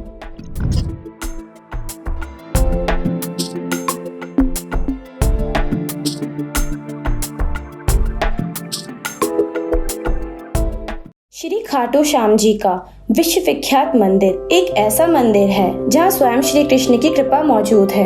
हिंदू धर्म के मान्यता के अनुसार श्री खाटू श्याम जी ने द्वापर युग में श्री कृष्ण से वरदान प्राप्त किया था कि वे कलयुग में उनके नाम श्याम के नाम से पूजे जाएंगे, जो कि वर्तमान में खाटू श्याम का मंदिर राजस्थान के सीकर जिले में स्थित है, जहां जाने वाले हर एक भक्त की मनोकामना पूर्ण होती है। नमस्कार दोस्तों, आप देख रहे हैं खबरी टुकड़ा। बने रहिए हमारे साथ अंत तक, क्योंकि आज मैं आपको श्री खाटू श्याम से जुड़ी हर एक मान्यता बताने वाली हूँ कि कैसे महान बर्बरिक श्री खाटू श्याम के नाम से प्रसिद्ध हो गए और जिनका नाम का सच्चे दिल से उच्चारण मात्र से ही भक्तों का उद्धार हो जाता है। श्री खाटू बाबा की कहानी मध्यकालीन महाभारत से आरंभ होती है, जो पहले बर्बरिक के नाम से जाने जाते थे। वे अति बलशाली गदाधारी भीम के पौत्र एवं घटोत्कच और मोरवी के पुत्र थे। बाल्यकाल से ही वे बहुत वीर और महान योद्धा थे। उन्होंने युद्ध कला अपनी माँ मूर्वी और श्री कृष्ण से सीखी। बर्बरिक ने महादेव की घोर तपस्या करके उन्हें प्रसन्न किया और 3 अमोघ बाण प्राप्त किए। इस प्रकार वो 3 बाणधारी के नाम से प्रसिद्ध हो गए। फिर उन्होंने माँ दुर्गा की साधना की और माँ दुर्गा ने प्रसन्न होकर उन्हें धनुष प्रदान किया, जो उन्हें तीनों लोकों में विजय बनाने में समर्थ था। जब महाभारत का युद्ध कौरवों और पांडवों के बीच तय हो गया तो यह समाचार बर्बरिक को प्राप्त हुई। उनकी भी युद्ध में सम्मिलित होने की इच्छा हुई। वे अपने माता के पास गए और बोले, मुझे भी महाभारत के युद्ध में शामिल होना है। तब माता ने इन्हें युद्ध में भाग लेने की आज्ञा इस वचन के साथ दी कि तुम युद्ध में हारने वाले पक्ष का साथ निभाओगे। माँ को यह वचन देकर वह अपने नीले रंग के घोड़े पर सवार होकर 3 बाण और धनुष के साथ कुरुक्षेत्र के रणभूमि की ओर चल पड़े। सर्वव्यापी श्री कृष्ण ने ब्राह्मण वेश धारण कर बर्बरिक का भेद जानने के लिए उन्हें रोका और उनका उपहास करते हुए बोले कि हे बालक, ये क्रीड़ा भूमि नहीं, युद्ध भूमि है। 3 बाणों में युद्ध तो क्या, सैनिक भी नहीं मरेंगे। बर्बरिक बोले कि हे ब्राह्मण देव, ये बाण कोई साधारण बाण नहीं है। मेरे आराध्य भगवान शिव ने मुझे ये 3 अचूक बाण दिए हैं। इनसे मैं युद्ध को एक पल में समाप्त कर दूंगा। मात्र एक बाण शत्रु सेना को परास्त करने के लिए पर्याप्त है और ऐसा करने के बाद बाण वापस तुनीर में ही आ जाएगा। यदि तीनों बाणों को प्रयोग में लिया गया तो पूरे ब्रह्मांड का विनाश हो जाएगा। यह जानकर भगवान कृष्ण ने उन्हें चुनौती दी कि जिस पीपल के वृक्ष के नीचे तुम खड़े हो, इस वृक्ष के पत्तों को वेध कर दिखलाओ। बर्बरिक ने चुनौती स्वीकार की। फिर अपने तुनीर से एक बाण निकाला और ईश्वर को स्मरण कर बाण को पेड़ के पत्तों की ओर चलाया। बाण ने क्षण भर में पेड़ के सभी पत्तों को वेध दिया और श्री कृष्ण के पैरों के इर्द गिर्द चक्कर लगाने लगा, क्योंकि एक पत्ते को भगवान श्री कृष्ण ने अपने पैर के नीचे छुपा लिया था। बर्बरिक ने कहा कि आप अपने पैर को हटा लीजिए, अन्यथा ये बाण आपके पैरों को भी वेध देगा। तत्पश्चात श्री कृष्ण ने बालक बर्बरिक से पूछा कि वह युद्ध में किस ओर से सम्मिलित होगा। बर्बरिक ने अपनी माँ को दिए वचन को दोहराया और कहा, युद्ध में जो पक्ष निर्बल और हार रहा होगा उसी को मैं अपना साथ दूंगा। श्री कृष्ण जानते थे कि युद्ध में हार तो कौरवों की निश्चित है और इस कारण अगर बर्बरिक ने उनका साथ दिया तो परिणाम गलत पक्ष में चला जाएगा। फिर ब्राह्मण रूपी श्री कृष्ण ने वीर बर्बरिक से दान की अभिलाषा व्यक्त की। बर्बरिक ने उन्हें वचन दिया और दान मांगने को कहा। ब्राह्मण ने उनसे शीश का दान मांगा। वीर बर्बरिक क्षण भर के लिए अचंभित हुए, परंतु अपने वचन पर अडिग रहे। फिर बर्बरिक श्री कृष्ण से बोले कि एक साधारण ब्राह्मण इस तरह का दान नहीं मांग सकता है, अतः ब्राह्मण से आप अपने वास्तविक रूप में आइए। ब्राह्मण रूपी श्री कृष्ण अपने वास्तविक रूप में आ गए। अपने गुरु श्री कृष्ण को सामने देखकर बर्बरिक ने उनसे पूछा कि आपने ऐसा क्यों किया गुरुदेव। तत्पश्चात श्री कृष्ण बोले कि हे बर्बरिक, आज मुझे तुमसे गुरु दक्षिणा चाहिए थी, इसीलिए मैंने ये सब किया। बर्बरिक ने कहा कि हे गुरुदेव, मेरा शीश तो आप ले लीजिए, किंतु मैं संपूर्ण महाभारत को देखना चाहता हूँ। श्री कृष्ण ने उनकी यह प्रार्थना स्वीकार कर ली। इसके बाद श्री कृष्ण ने अपने सुदर्शन चक्र से बर्बरिक के सर को धड़ से अलग कर दिया। फिर श्री कृष्ण ने वीर बर्बरिक के शीश को अमृत से सींचा और राहु के सिर के समान अजर अमर बना दिया। उनके शीश को युद्ध भूमि के समीप ही एक पहाड़ी पर सुशोभित कर दिया, जहां से बर्बरिक संपूर्ण युद्ध का जायजा ले सकते थे। उन्होंने इस पहाड़ी से पूरे महाभारत के युद्ध को देखा। महाभारत युद्ध की समाप्ति पर पांडवों में ही आपसी विवाद होने लगा कि युद्ध में विजय का श्रेय किसको जाता है। श्री कृष्ण ने पांडवों से कहा कि बर्बरिक का शीश संपूर्ण युद्ध का साक्षी है, अतएव उससे बेहतर निर्णायक भला कौन हो सकता है। सभी इस बात से सहमत हो गए और पहाड़ी की ओर चल पड़े। वहां पहुंचकर श्री कृष्ण ने बर्बरिक से पूछा कि बताओ बर्बरिक, संपूर्ण महाभारत युद्ध में सबसे बड़ा योद्धा कौन था और इस युद्ध के विजय का श्रेय किसे जाता है। तो बर्बरिक के शीश ने बड़े ही विनम्र भाव से कहा कि श्री कृष्ण ही इस युद्ध में विजय प्राप्त कराने में सबसे महान पात्र है। उनकी शिक्षा, उपस्थिति, युद्ध नीति ही निर्णायक थी। उन्हें युद्ध भूमि में सिर्फ श्री कृष्ण का सुदर्शन चक्र घूमता हुआ दिखाई दे रहा था, जो शत्रु की सेना को काट रहा था। भगवान श्री कृष्ण बर्बरिक के इस उत्तर से प्रसन्न हुए, जिसके बाद श्री कृष्ण ने बर्बरिक को कुछ मांगने को कहा तो बर्बरिक ने श्री कृष्ण से उनका सांवला रंग मांगा। बर्बरिक के इस निस्वार्थ प्रेम को देखकर श्री कृष्ण बोले कि मेरा सांवला रंग तुम्हारा हुआ बर्बरिक, साथ ही मेरी सभी 16 कलाएं तुम्हारे शीश में समाहित होगी। तुम्हारी पूजा मेरे श्याम के नाम से की जाएगी और तुम मेरे ही प्रतिरूप बनकर पूजे जाओगे। जो भक्त तुम्हारे दरबार में आएगा, दुनिया में कोई ताकत उसे दोबारा हरा नहीं सकेगी और उनकी सभी मनोकामनाएं भी पूरी होगी। भगवान श्री कृष्ण ने वीर बर्बरिक के शीश को कलयुग में देव रूप में पूजित होकर भक्तों की मनोकामनाओं को पूर्ण करने का भी वरदान दिया। युद्ध के बाद बर्बरिक के शीश को रूपवती नदी में प्रवाहित किया गया। शीश बहता हुआ खाटो नामक गांव में पहुंच गया। इसके बाद रूपवती नदी सूख गई और बर्बरिक का शीश वहीं दबा रह गया। उसके कई वर्षों बाद एक अजीब घटना घटी जब राधा नामक एक गाय थी।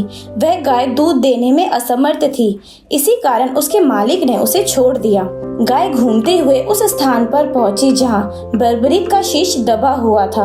यह गाय जब भी उस स्थान पर जाती थी तो उसके स्तनों से दुग्ध की धारा स्वतः ही बहने लगती थी। गाय उस स्थान पर रोज जाने लगी। यह देखकर जब वहां के लोगों ने उस स्थान की खुदाई की तो वहां से एक शीश प्रकट हुआ, जिसे कुछ दिनों के लिए एक ब्राह्मण को सुपुर्द कर दिया गया। कुछ समय बाद खाटू नगर के राजा को मंदिर निर्माण और उस शीश को मंदिर में सुशोभित करने के लिए स्वप्न आया, जिसके बाद उस स्थान पर राजा ने मंदिर का निर्माण करवाया और कार्तिक माह की एकादशी को शीश को मंदिर में सुशोभित किया। मूल मंदिर निर्माण सन 1027 में रूप सिंह चौहान और उनकी पत्नी नर्मदा कुंवर द्वारा किया गया। इसके कई दशक बाद मारवाड़ के शासक ठाकुर के दीवान अभय सिंह ने ठाकुर के आदेश पर सन 1720 में मंदिर का जीर्णोद्धार कराया। मंदिर इस समय अपने वर्तमान आकार ले लिया और मूर्ति गर्भगृह में प्रतिस्थापित किया गया था। मूर्ति दुर्लभ पत्थर से बना है। इस ठाकुर श्याम बाबा मंदिर में आज भी प्रतिदिन हजारों की संख्या में लोग बाबा के दर्शन करने जाते हैं और उनकी भक्ति में लीन होकर उनकी सच्चे मन से आराधना करते हैं। यहाँ की ऐसी मान्यता है कि जो भक्त बाबा की सच्चे मन से आराधना करते हैं उनकी मनोकामना जरूर पूरी होती है। यदि आप कभी खाटू श्याम मंदिर में बाबा के दर्शन करने गए हैं तो हमें अपना अनुभव कमेंट में बताएं। मुझे उम्मीद है कि ये खाटू श्याम से जुड़ी जानकारी आपको अच्छी लगी होगी। इस तरह के और भी आध्यात्म से जुड़ी वीडियो देखने के लिए हमारे YouTube चैनल खबरी टुकड़ा को सब्सक्राइब करें। वीडियो अच्छा लगा हो तो लाइक, शेयर और कमेंट करें।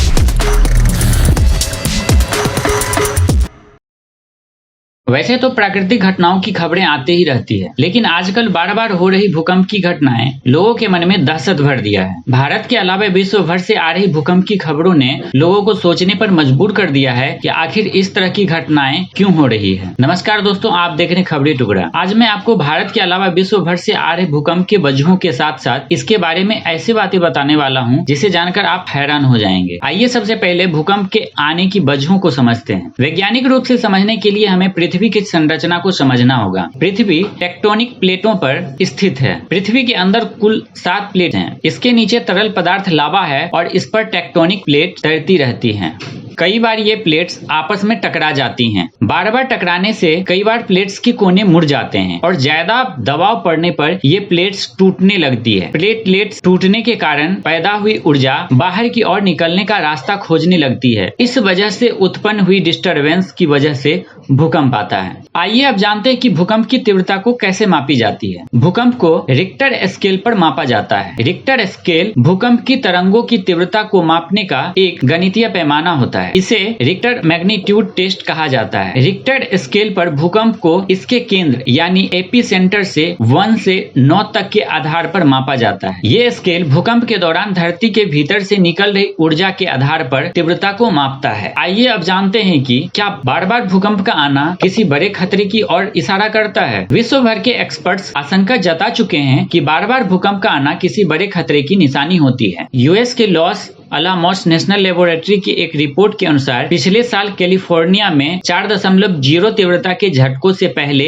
इसी तरह के कुछ हल्के झटके महसूस किए गए थे। साउथ कैलिफोर्निया में 2008 और 2017 में 4.0 तीव्रता से अधिक के झटके महसूस किए गए थे। इसमें से 72% बार इन भूकंप से पहले हल्के झटके महसूस किए गए थे। अब आपके मन में ये प्रश्न उठ रहा होगा कि क्या भूकंप की भविष्यवाणी की जा सकती है? चाइना ने एक समय दावा किया था कि जानवरों के व्यवहार को देखकर भूकंप की भविष्यवाणी की जा सकती है, मगर यह दावा भी गलत साबित हुआ। दरअसल भूकंप दो प्लेटों के टकराने की वजह से होती है। वैसे भूकंप की भविष्यवाणी 3 दावों पर निर्भर करती है कि भूकंप कब आएगा, भूकंप कहाँ आएगा और भूकंप कितनी तीव्रता का आएगा। इस तीनों भविष्यवाणी को लेकर आज तक कोई दावा नहीं कर सका है, इसलिए आज तक कोई भी रिसर्च सफल नहीं हुई है। आइए अब बात करते हैं विश्व में आए बड़े भूकंप के बारे में। वर्ष 2023 के शुरुआत से लेकर अब तक कई भूकंप आ चुके हैं। हाल की बात करूं तो 21 मार्च 2023 को लगभग 11 बजे रात को दिल्ली एनसीआर में भूकंप के तेज झटके महसूस किए गए थे। इसकी तीव्रता 6.5 मापी गई थी। वहीं 24 जनवरी 2023 को भी इस क्षेत्र में भूकंप के तेज झटके महसूस किए गए थे, जबकि नेपाल में भूकंप की तीव्रता 5.8 मापी गई थी। पिछली बार 5 जनवरी को दिल्ली और आसपास के इलाके में जैसे कि नोएडा, गाजियाबाद, फरीदाबाद, गुड़गांव आदि में भूकंप के झटके महसूस किए गए थे। अब अगर हम बड़े भूकंप की बात करें तो 6 फरवरी 2023 को सीरिया और तुर्की की सीमा पर 7.8 की तीव्रता से भूकंप के झटके महसूस किए गए थे। समाचार एजेंसी रॉयटर्स के मुताबिक तुर्की और सीरिया में आए भूकंप में 46,000 से ज्यादा लोग मारे गए थे। इसका केंद्र अपेक्षाकृत उथला निकटतम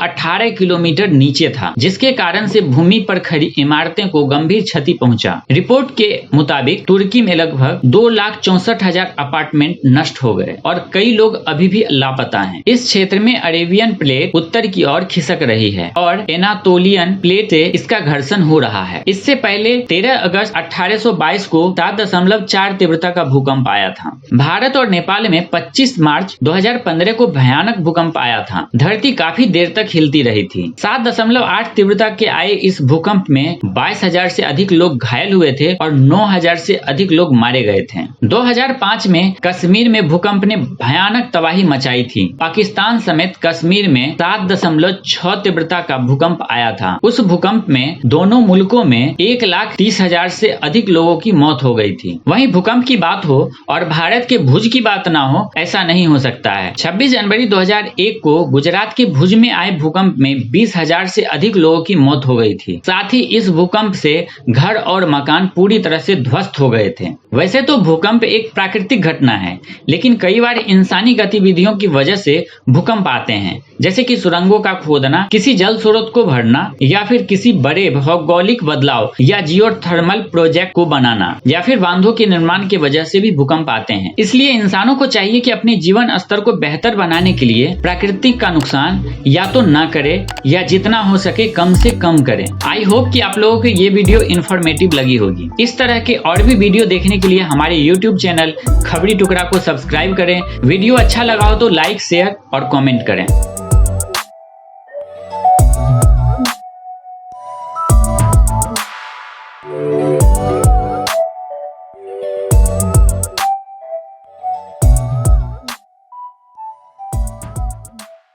विटिलिगो स्किन की एक ऐसी बीमारी है जिसमें स्किन पर सफेद धब्बे हो जाते हैं। वैसे तो ये शरीर के किसी भी हिस्से में हो सकता है, जैसे कि मुंह और नाक के अंदर, लेकिन शरीर का वो हिस्सा जहां हमारी स्किन रगड़ खाती है, जैसे कि कमर जहां हम लोग बेल्ट पहनते हैं, या फिर हमारे हाथ पाँव या फिर घुटने जहां लोगों को चोटें ज्यादा लगती है, या वहाँ चोट लगने से और रगड़ खाने से इस तरह की व्हाइट पैचेस जल्दी फैल सकते हैं। इस बीमारी की वजह को प्रिडिक्ट करना बहुत कठिन होता है। कई लोगों में देखा जाता है कि ये बीमारी सालों साल वैसे की वैसी है, 2-4 निशान कहीं हैं और वो वैसे के वैसे ही है, लेकिन कई लोगों में ये निशान कुछ ही महीनों में शरीर के बाकी बड़े हिस्सों में फैल जाते हैं। विश्व भर में लगभग 1% लोगों में ये बीमारी पाई जाती है। नमस्कार दोस्तों, आप देख रहे हैं खबरें टुकड़ा। बने रहिए हमारे साथ अंत तक, क्योंकि आज मैं आपको विटिलिगो के बारे में हर अपडेट देने वाली हूँ, ताकि आप इसके बारे में वैज्ञानिक तथ्य और गलत धारणाएं जान सके। आइए सबसे पहले ये जानते हैं कि ये बीमारी क्यों होती है। हैं। इस बीमारी को समझने के लिए आपको ऑटो इम्यूनिटी को समझना पड़ेगा। ऑटो इम्यूनिटी का मतलब है जब हमारी इम्यूनिटी बैक्टीरिया, वायरस के अलावा अपने ही कुछ सेल्स के विरुद्ध काम करने लग जाती है और अपने सेल्स को डैमेज कर देती है। हमारे शरीर में ये सेल होते हैं मेलानोसाइट्स विटिलिगो, जो इम्यूनिटी सेल्स के खिलाफ काम करने लगती है। इस वजह से मेलानोसाइट्स डैमेज हो जाते हैं और मेलानोसाइट्स के ना होने की वजह से मेलानिन नहीं बन पाता। हमारे शरीर में ये सेल्स होते हैं मेलानोसाइट विटिलिगो, जो इम्यूनिटी सेल्स के खिलाफ काम करने लगती है। इस वजह से मेलानोसाइट्स डैमेज हो जाता है और मेलानोसाइट्स के ना होने की वजह से मेलानिन नहीं बन पाता। अब शरीर के जिस हिस्से में मेलानिन नहीं है वहाँ पर सफेद दाग बन जाते हैं। आइए अब विटिलिगो के बारे में कुछ गलत धारणाएं के बारे में जानते हैं। विटिलिगो को लेकर समाज में काफी गलत धारणाएं हैं। कई लोग मानते हैं कि विटिलिगो छूने से फैलता है, जो कि सरासर गलत है। कई लोग विटिलिगो को कुष्ठ रोग का एक रूप मानते हैं, जबकि विटिलिगो एक अलग बीमारी है। इन दोनों का एक दूसरे से कोई लेना देना नहीं है। लोगों का मानना है कि कुछ तरह के खाने का सेवन करने से विटिलिगो हो जाता है, जैसे खट्टी चीजें खाने से, फिश ऑयल खाने से या फिश ऑयल के साथ दूध पीने से विटिलिगो हो जाता है, पर ये भी बिल्कुल गलत धारणा है। आइए अब विटिलिगो के इलाज के बारे में जानते हैं। विटिलिगो का इलाज दवाइयों द्वारा संभव है। दवाइयों से बीमारी को नियंत्रण किया जा सकता है, लेकिन इसे जड़ से खत्म नहीं किया जा सकता।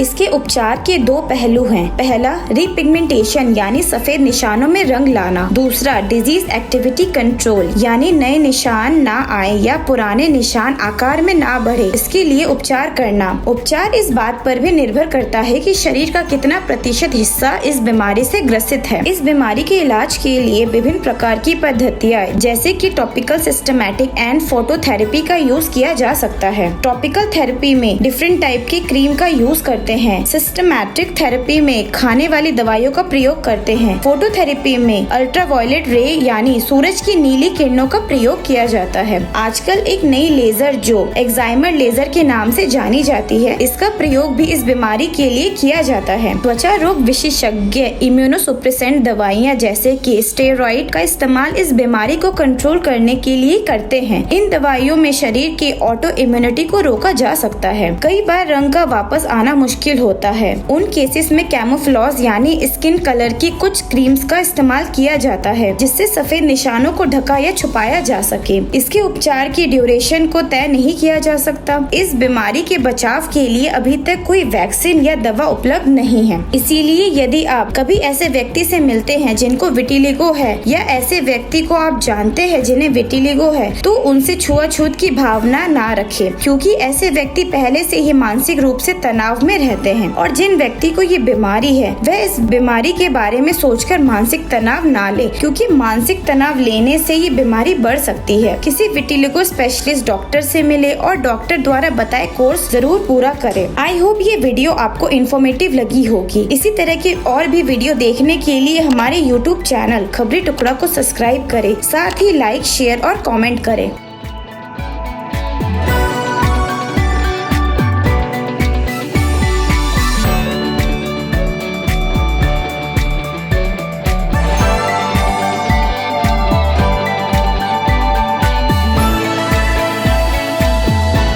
की रोशनी के आगे वहाँ रात के अंधेरा का पता नहीं चलता है। नमस्कार दोस्तों, आप देख रहे हैं खबरी टुकड़ा। बने रहिए हमारे साथ अंत तक, क्योंकि आज मैं आपको कुछ ऐसे देशों के बारे में बताने वाला हूँ जहाँ कई दिनों तक सिर्फ दिन या सिर्फ रात रहता है, और एक देश तो ऐसा है जहाँ 6 महीने के लिए दिन और रात होती है। यहाँ आप गर्मी या सर्दी में अपनी छुट्टी बिताने के लिए जा सकते हैं। तो आइए जानते हैं उन 5 देशों के बारे में जहाँ पर दिन और रात में पता ही नहीं चलता है। Number 1, Iceland. ग्रेट ब्रिटेन के बाद आइसलैंड यूरोप का सबसे बड़ा द्वीप है। यहाँ जून के महीने में सूरज कभी भी अस्त नहीं होता और रात में भी यहाँ ऐसा लगता है जैसे मानो दिन ही निकला हो। अगर आप इस खूबसूरत नजारे को बीच रात में देखना चाहते हैं तो आपको आर्कटिक सर्कल में एक्यूरेरी शहर और ग्रिम्सी द्वीप जाना पड़ेगा। Number 2, Canada. कनाडा के उत्तर पश्चिमी क्षेत्र में नूनावुत शहर स्थित है। आर्कटिक सर्कल से लगभग 2 डिग्री ऊपर स्थित यह शहर बेहद खूबसूरत है। इस शहर में लगातार 2 महीने तक सूर्यास्त नहीं होता है। सर्दी के मौसम में यहाँ यहाँ पर 30 दिनों तक सिर्फ रात रहती है और सूर्य नहीं निकलता। Number 3, Finland. हजारों झीलों और द्वीपों की भूमि फिनलैंड के अधिकांश हिस्सों में गर्मियों के दौरान केवल 73 दिनों के लिए सूरज देखने को मिलता है, जबकि सर्दियों के समय इसका उल्टा होता है। इस दौरान यहाँ अंधेरा छाया रहता है। इस स्थिति को दिसंबर से जनवरी के बीच देखा जा सकता है, लेकिन ये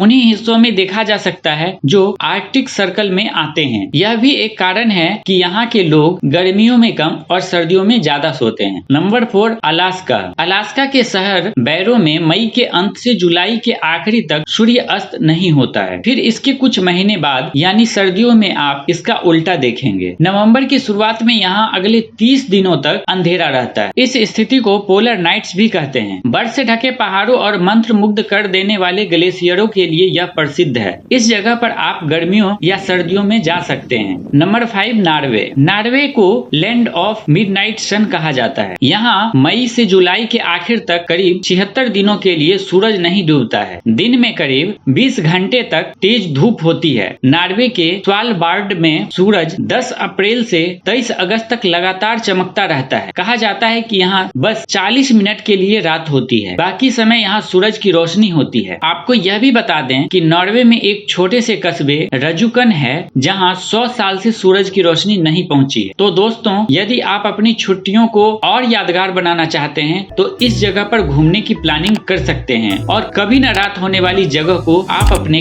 कैमरे में कैप्चर कर सकते हैं। आई होप कि आपको ये वीडियो इन्फॉर्मेटिव लगी होगी। इस तरह के और भी वीडियोस देखने के लिए हमारे YouTube चैनल खबरी टुकड़ा को सब्सक्राइब करें, साथ ही लाइक, शेयर और कमेंट करें।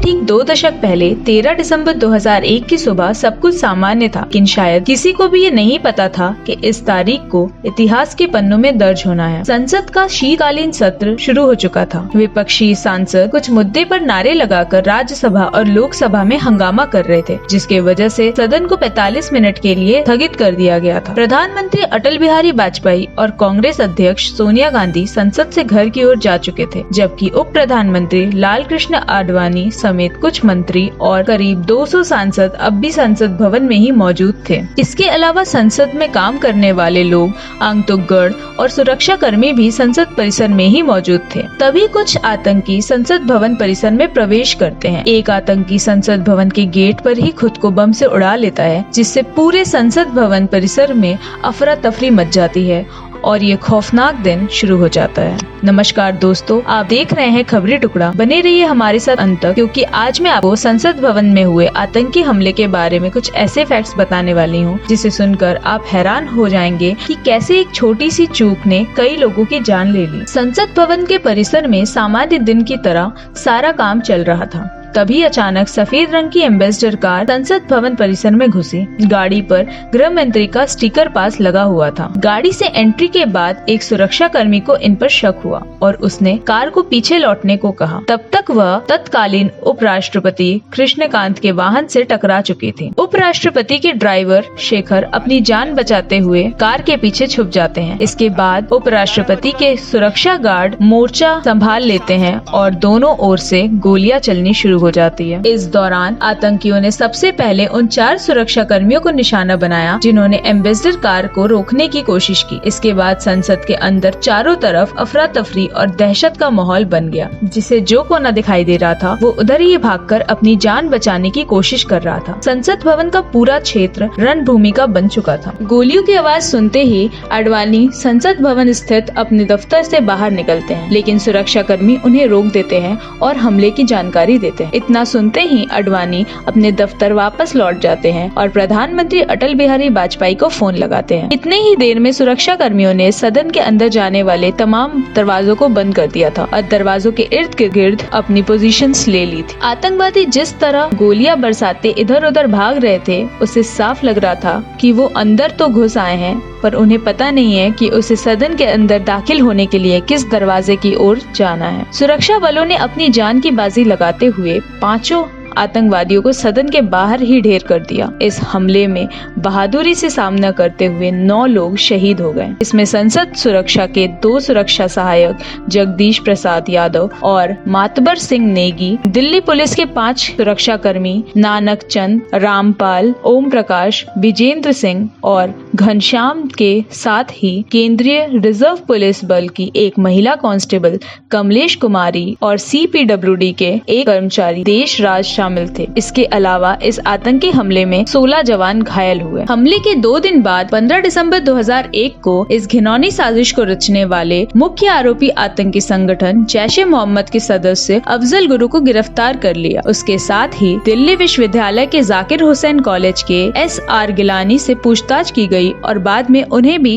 गिरफ्तार कर लिया गया। इसके बाद 2 अन्य गिरफ्तारी की गई, अफजान गुरु और शौकत हुसैन। अफजल गुरु ने खुद कबूल किया था कि संसद भवन हमले के 5 आतंकी पाकिस्तानी थे और इनका मकसद राजनेताओं को खत्म करना था। उसने स्वीकार किया था कि इसके लिए उसने पाकिस्तान में 2.5 महीने की आतंकी ट्रेनिंग ली थी। उसने यह भी कबूल किया था कि संसद हमले का मास्टरमाइंड राणा ताहिर नदीम और गाजी बाबा था। मदरसे का टॉपर और पढ़ाई में महारत हासिल कर आतंकी बना ब्रिलियंट माइंड गाजी बाबा बड़ी होशियारी से भोले भाले नौजवानों को आजादी की बात कहकर उन्हें भी आतंकी बनाता था। गाजी बाबा ने पाकिस्तानी आर्मी में कमीशन ऑफिसर से रिजाइन देकर आतंकी फैलाने का रास्ता चुना था। सन 1994 में उसे मौलाना मसूद अजहर की गिरफ्तारी के बाद ISI ने जैश ए मोहम्मद का चीफ कमांडर बना दिया। भारत में हुए कई आतंकी गतिविधियों का मास्टरमाइंड गाजी बाबा ही था। 1999 में कंधार में हुए विमान घटना जिसमें एयर इंडिया IC 814 को हाईजैक किया गया और फिर 1995 में कश्मीर घाटी में विदेशियों का अपहरण किया गया और फिर 2001 में भारतीय संसद भवन में आतंकी हमले किए गए। इन सभी आतंकी हमलों का मास्टरमाइंड गाजी बाबा ही था। एक ऑपरेशन के तहत सीमा सुरक्षा बल BSF ने 11 घंटे चले इनकाउंटर में पाक आतंकी ग्रुप जैश ए मोहम्मद के चीफ कमांडर गाजी को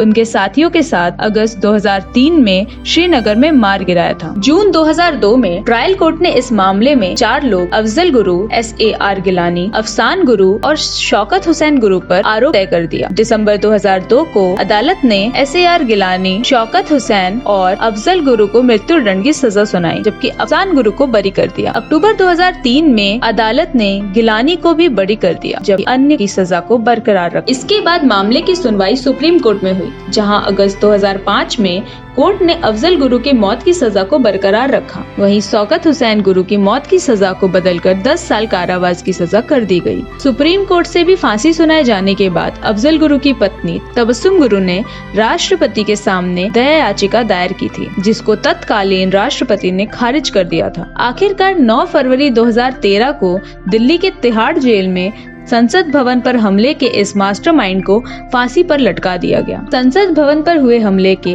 11 साल बाद अफजल गुरु को फांसी देना इस हमले में शहीद हुए बहादुरों को सही मायने में श्रद्धांजलि देना था। संसद हमले में शहीद हुए सुरक्षा बलों को राष्ट्रपति से लेकर प्रधानमंत्री तक ने अपनी श्रद्धांजलि अर्पित की थी। दुनिया के सबसे बड़े लोकतंत्र को आतंकियों से सुरक्षित रखने के लिए जवानों ने अपना सर्वोच्च बलिदान दिया। बाद में भारत सरकार ने संसद हमले में अदम्य शौर्य और साहस दिखाने वाले शहीदों में जगदीश प्रसाद यादव, कमलेश कुमारी और मातबर सिंह नेगी को अशोक चक्र जबकि नानक चंद, ओम प्रकाश, घनश्याम, रामपाल और विजेंद्र सिंह को कीर्ति चक्र से सम्मानित किया।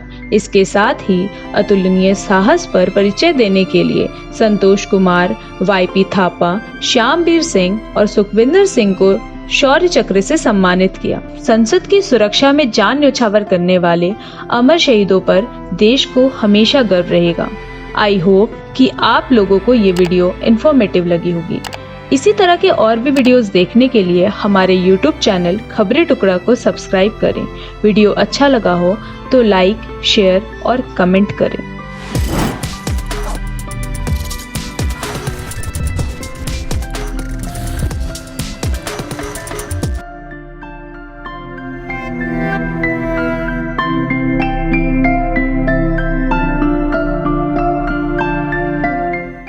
20वीं सदी की शुरुआत में एक ऐसा लग्जरी जहाज बनाया गया था जिसे दुनिया का सबसे सुरक्षित और कभी न डूबने वाला जहाज बताया गया था। इसका नाम था टाइटैनिक। यह देखने में इतना खूबसूरत था कि लोग भी इसे देखकर हैरान रह जाते थे। जहाज की लंबाई और आकार इतना बड़ा था कि लोगों ने इसे तैरते हुए शहर की उपाधि तक दे दी थी।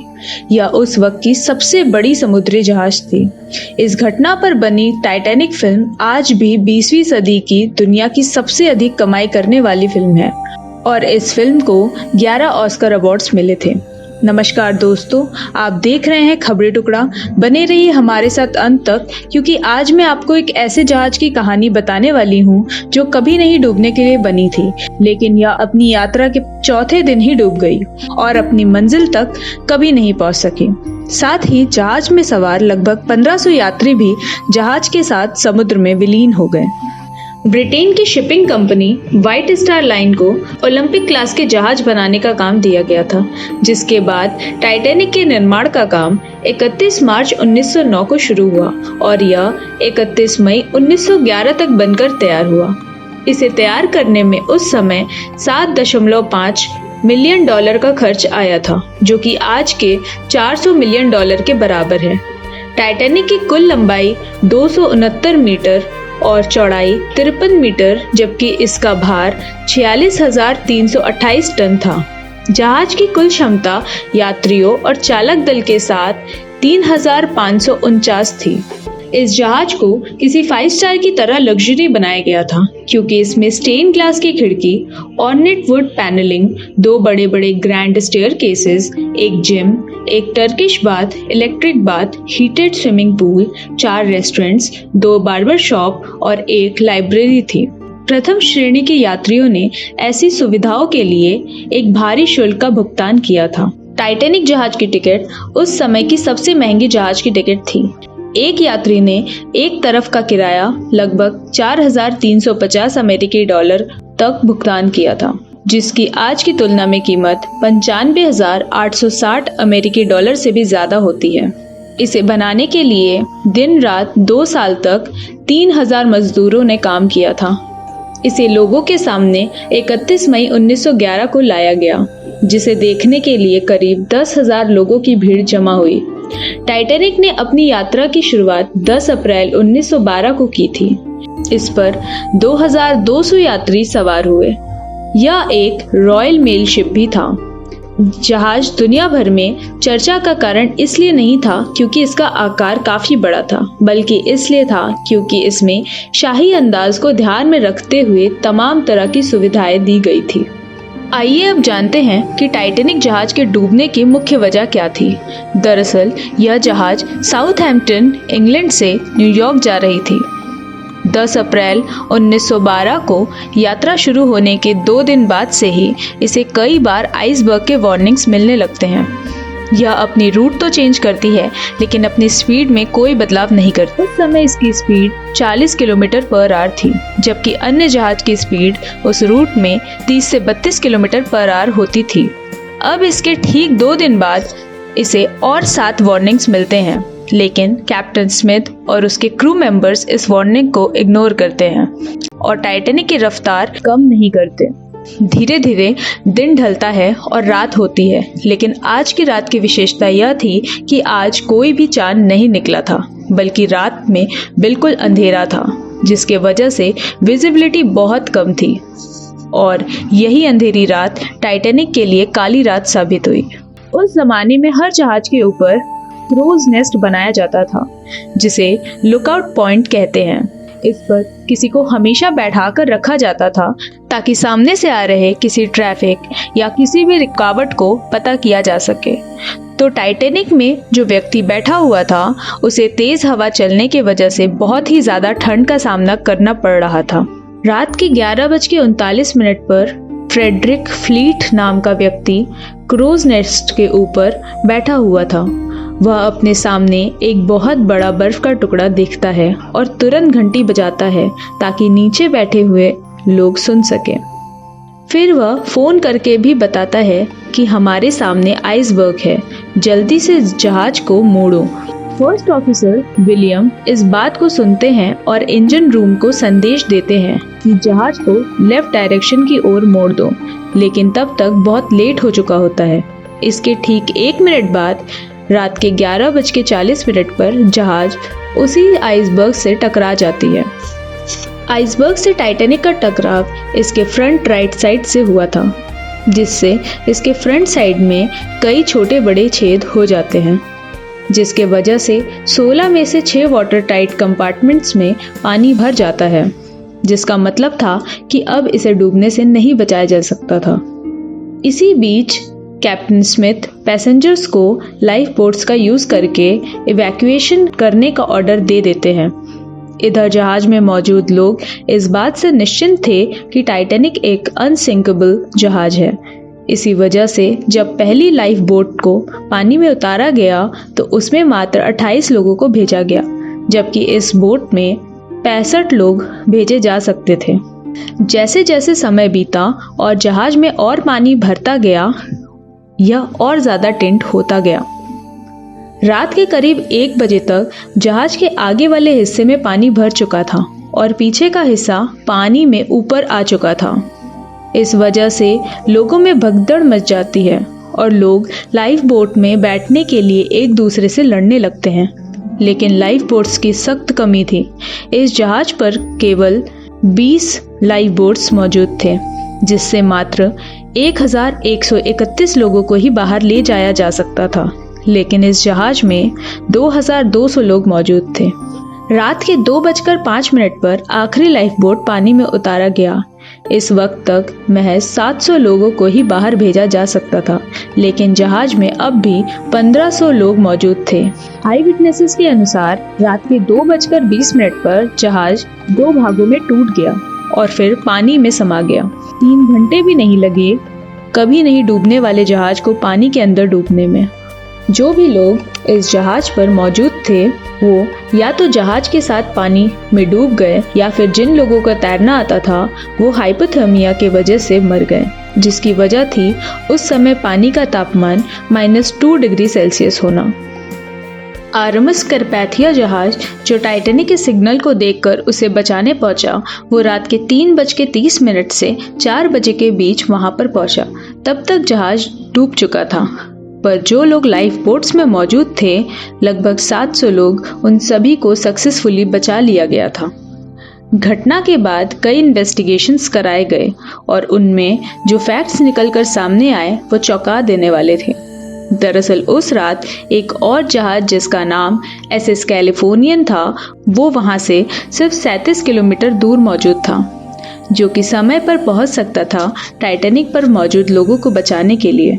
लेकिन रात के 11:15 के बाद SS कैलिफोर्नियन के रेडियो ऑपरेटर्स ने जहाज के रेडियो को स्विच ऑफ कर दिया था। यह जहाज वहीं रात के लिए रुक गया था, क्योंकि वह समुद्र में आगे नहीं जाना चाहता था। टाइटैनिक जहाज कैलिफोर्नियन जहाज के इतने करीब था कि इसे टाइटैनिक के टॉप से देखा जा सकता था। कैलिफोर्नियन जहाज को सिग्नल देने के लिए रॉकेट्स भी उड़ाए गए, लेकिन ये जहाज तब भी नहीं पहुंचा, क्योंकि इस जहाज के क्रू मेंबर्स ने टाइटैनिक जहाज के उड़ाए गए रॉकेट्स को देखा और अपने कैप्टन स्टैनली लॉर्ड को बताया भी। लेकिन कैप्टन लॉर्ड ने कहा कि यह कोई डिस्ट्रेस सिग्नल नहीं है, बल्कि टाइटैनिक में अमीर लोग जाते हैं तो वो पार्टी कर रहे होंगे। यदि उस रात कैलिफोर्नियन जहाज के कैप्टन स्टैनली लॉर्ड ने उन रॉकेट्स को सीरियसली लिया होता तो टाइटैनिक में मौजूद लोगों को बचाया जा सकता था। इस जहाज के डूबने की दूसरी मुख्य वजह और भी ज्यादा चौंका देने वाली थी, और इसकी मुख्य वजह थी ब्लू बैंड पानी की सनक। दरअसल 1839 में शुरू हुआ ब्लू बैंड सम्मान अटलांटिक महासागर को सबसे तेजी से पार करने वाले जहाज को मिलता था। टाइटैनिक को इस सम्मान का सबसे बड़ा दावेदार माना जाता था। सबसे विशाल और तेज जहाज को आधिकारिक तौर पर ब्लू बैंड मिलता था। किसी भी जहाज को यह उपलब्धि हासिल करने के लिए उसकी पहली यात्रा को सबसे अहम माना जाता था। उस वक्त समुद्री जहाज को बनाने के लिए दुनिया की सबसे बड़ी कंपनियों के बीच होड़ लगी हुई थी। इंग्लैंड और जर्मनी के बीच उस वक्त सबसे लंबे और तेज गति से चलने वाले जहाज बनाने की होड़ लगी थी। टाइटैनिक के कैप्टन पर आइसबर्ग से भरे इलाके से गुजरने की मुश्किलों के बीच जल्दी से सफर पूरा करने का अत्यधिक दबाव था। और तीसरी जो वजह थी वह थी स्टीयरिंग व्हील पर मौजूद टीयरमैन्स रॉबर्ट हिचन की, क्योंकि उन्हें जो मैसेज ऊपर से आई थी वह थी जहाज को लेफ्ट की ओर टर्न करने की, लेकिन हड़बड़ी में उन्होंने जहाज को राइट की ओर मोड़ दिया, जो कि जहाज को आइसबर्ग के और ज्यादा करीब ले गया। जब तक इन्हें अपनी गलती का एहसास हुआ तब तक बहुत देर हो चुकी थी और टाइटैनिक जहाज आइसबर्ग से टकरा चुकी थी। इसके अलावा टाइटैनिक में लाइफ बोट्स का कम होना, कैप्टन के द्वारा सेफ्टी ड्रिल्स का कंडक्ट नहीं करवाना भी इतने लोगों की जान जाने की वजह थी। टाइटैनिक हादसे के बाद सुरक्षा के प्रावधानों पर जोर दिया गया। समुद्री जहाजों की सुरक्षा के लिहाज से यह हादसा एक अहम पड़ाव साबित हुआ। समुद्री जहाजों की सुरक्षा को लेकर संस्थागत ढांचा बनाया गया। निर्माण के दौरान सुरक्षा मापदंडों का ख्याल रखा गया। आज के समय में रेडार और सोनार तो काफी पहले आइसबर्ग का पता लगा लेते हैं। आज समुद्री यात्राओं के दौरान समुद्र मैपिंग और समुद्र यात्राओं के चार्ट सभी कई ज्यादा आधुनिक हो चुके हैं, जिससे कि लोग पहले की तुलना में अब ज्यादा सुरक्षित समुद्री यात्रा करते हैं। आई होप कि आप लोगों को ये वीडियो इन्फॉर्मेटिव लगी हो। इसी तरह के और भी वीडियोस देखने के लिए हमारे यूट्यूब चैनल खबरी टुकड़ा को सब्सक्राइब करें। वीडियो अच्छा लगा हो तो लाइक, शेयर और कमेंट करें।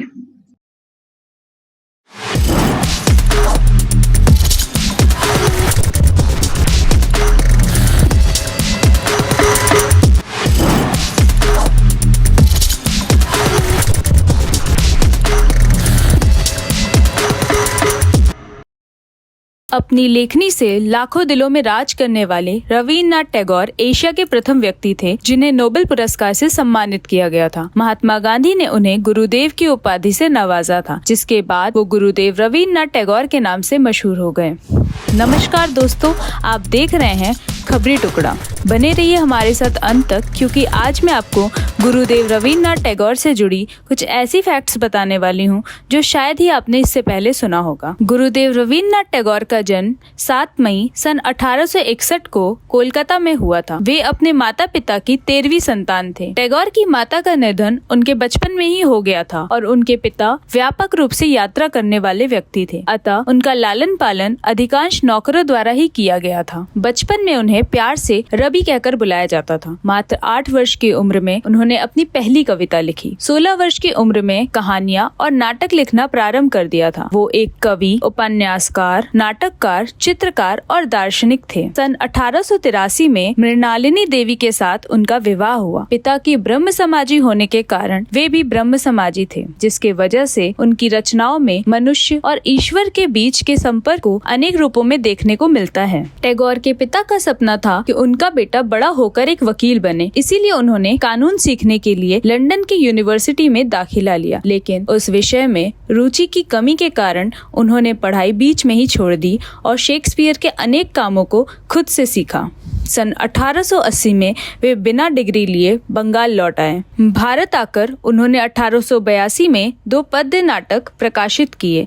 एक का नाम रुद्र चक्र था और दूसरा एक संध्या संगीत कविताओं का संग्रह था। सन 1913 में रवीन्द्रनाथ टैगोर को उनकी काव्य रचना गीतांजलि के लिए साहित्य का नोबेल पुरस्कार मिला। वहीं 20 दिसंबर 1915 को कोलकाता विश्वविद्यालय ने रवीन्द्रनाथ टैगोर जी को साहित्य के लिए डॉक्टर की उपाधि से सम्मानित किया। टैगोर और महात्मा गांधी के बीच राष्ट्रीयता और मानवता को लेकर हमेशा वैचारिक मतभेद रहा।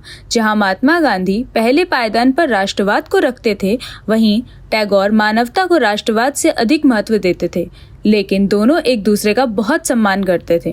टैगोर ने गांधी जी को महात्मा का विशेषण दिया था, वहीं महात्मा गांधी ने उन्हें गुरुदेव की उपाधि से नवाजा था। एक समय था जब शांति निकेतन आर्थिक कमी से जूझ रहा था और गुरुदेव देश भर में नाटकों का मंचन करके धन संग्रह कर रहे थे। उस समय गांधी जी ने टैगोर को 60,000 रुपए का अनुदान चेक प्रदान किया था। सन 1915 में रविन्द्रनाथ टैगोर जी को राजा जॉर्ज पंचम ने नाइटहुड की पदवी से सम्मानित किया था। रविन्द्रनाथ टैगोर जी ने हमेशा ही राष्ट्रवाद का समर्थन किया था। ये उनकी देशभक्ति ही थी कि उन्होंने जलियांवाला बाग हत्याकांड के बाद नाइटहुड की उपाधि को त्याग दिया। रविन्द्रनाथ टैगोर जी प्राचीन शिक्षा प्रणाली को आधुनिक शिक्षा प्रणाली से बेहतर मानते थे। इसीलिए 23 दिसंबर 1921 को उन्होंने विश्व भारती विश्वविद्यालय की स्थापना की थी। वे चाहते थे कि भारत की प्राचीन शिक्षा प्रणाली को पुनर्जीवित किया जाए, जहां पर पेड़ों के नीचे पढ़ाया जाए, बच्चों को आध्यात्मिक शिक्षा दी जाए और बच्चे कुछ सालों तक ब्रह्मचर्य का पालन करें। विश्व भारती विश्वविद्यालय को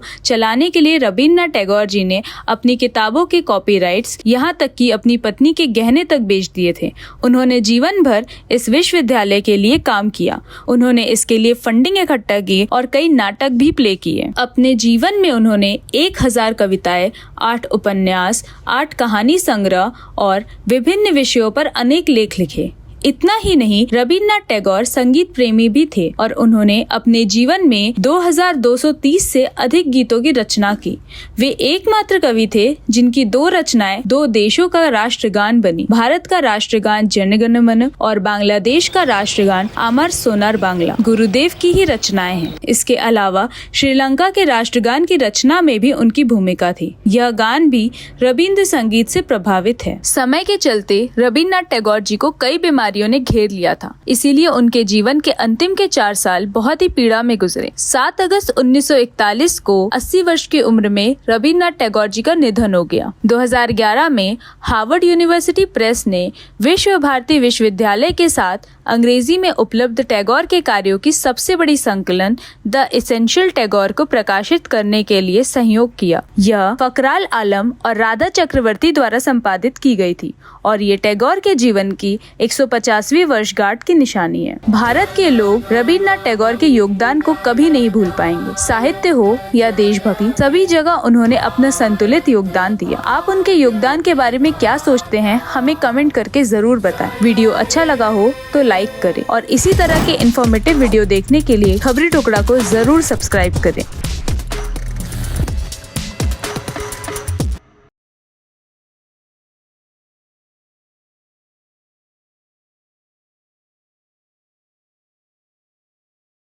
दोस्तों, जरा सोचिए, क्या होगा जब आपको एक ऐसी टेक्नोलॉजी दे दी जाए जो आपके काम को सिर्फ आसान ही ना करे बल्कि आपके काम के बदले उस काम को कर भी दे। जैसे कि आपके स्कूल या ऑफिस के लिए छुट्टी का एप्लीकेशन लिख दे, आपके लिए बायोग्राफीज, एसेज लिख दे या फिर आपके कवर लेटर्स या यूट्यूब के स्क्रिप्ट तक लिख दे, और वो भी एक यूनिक तरीके से। यानी आप उसको जो भी लिखने को देंगे वो तुरंत वो लिखकर आपके सामने प्रेजेंट कर देगा। जी हाँ दोस्तों, अब एक ऐसी टेक्नोलॉजी आ चुकी है।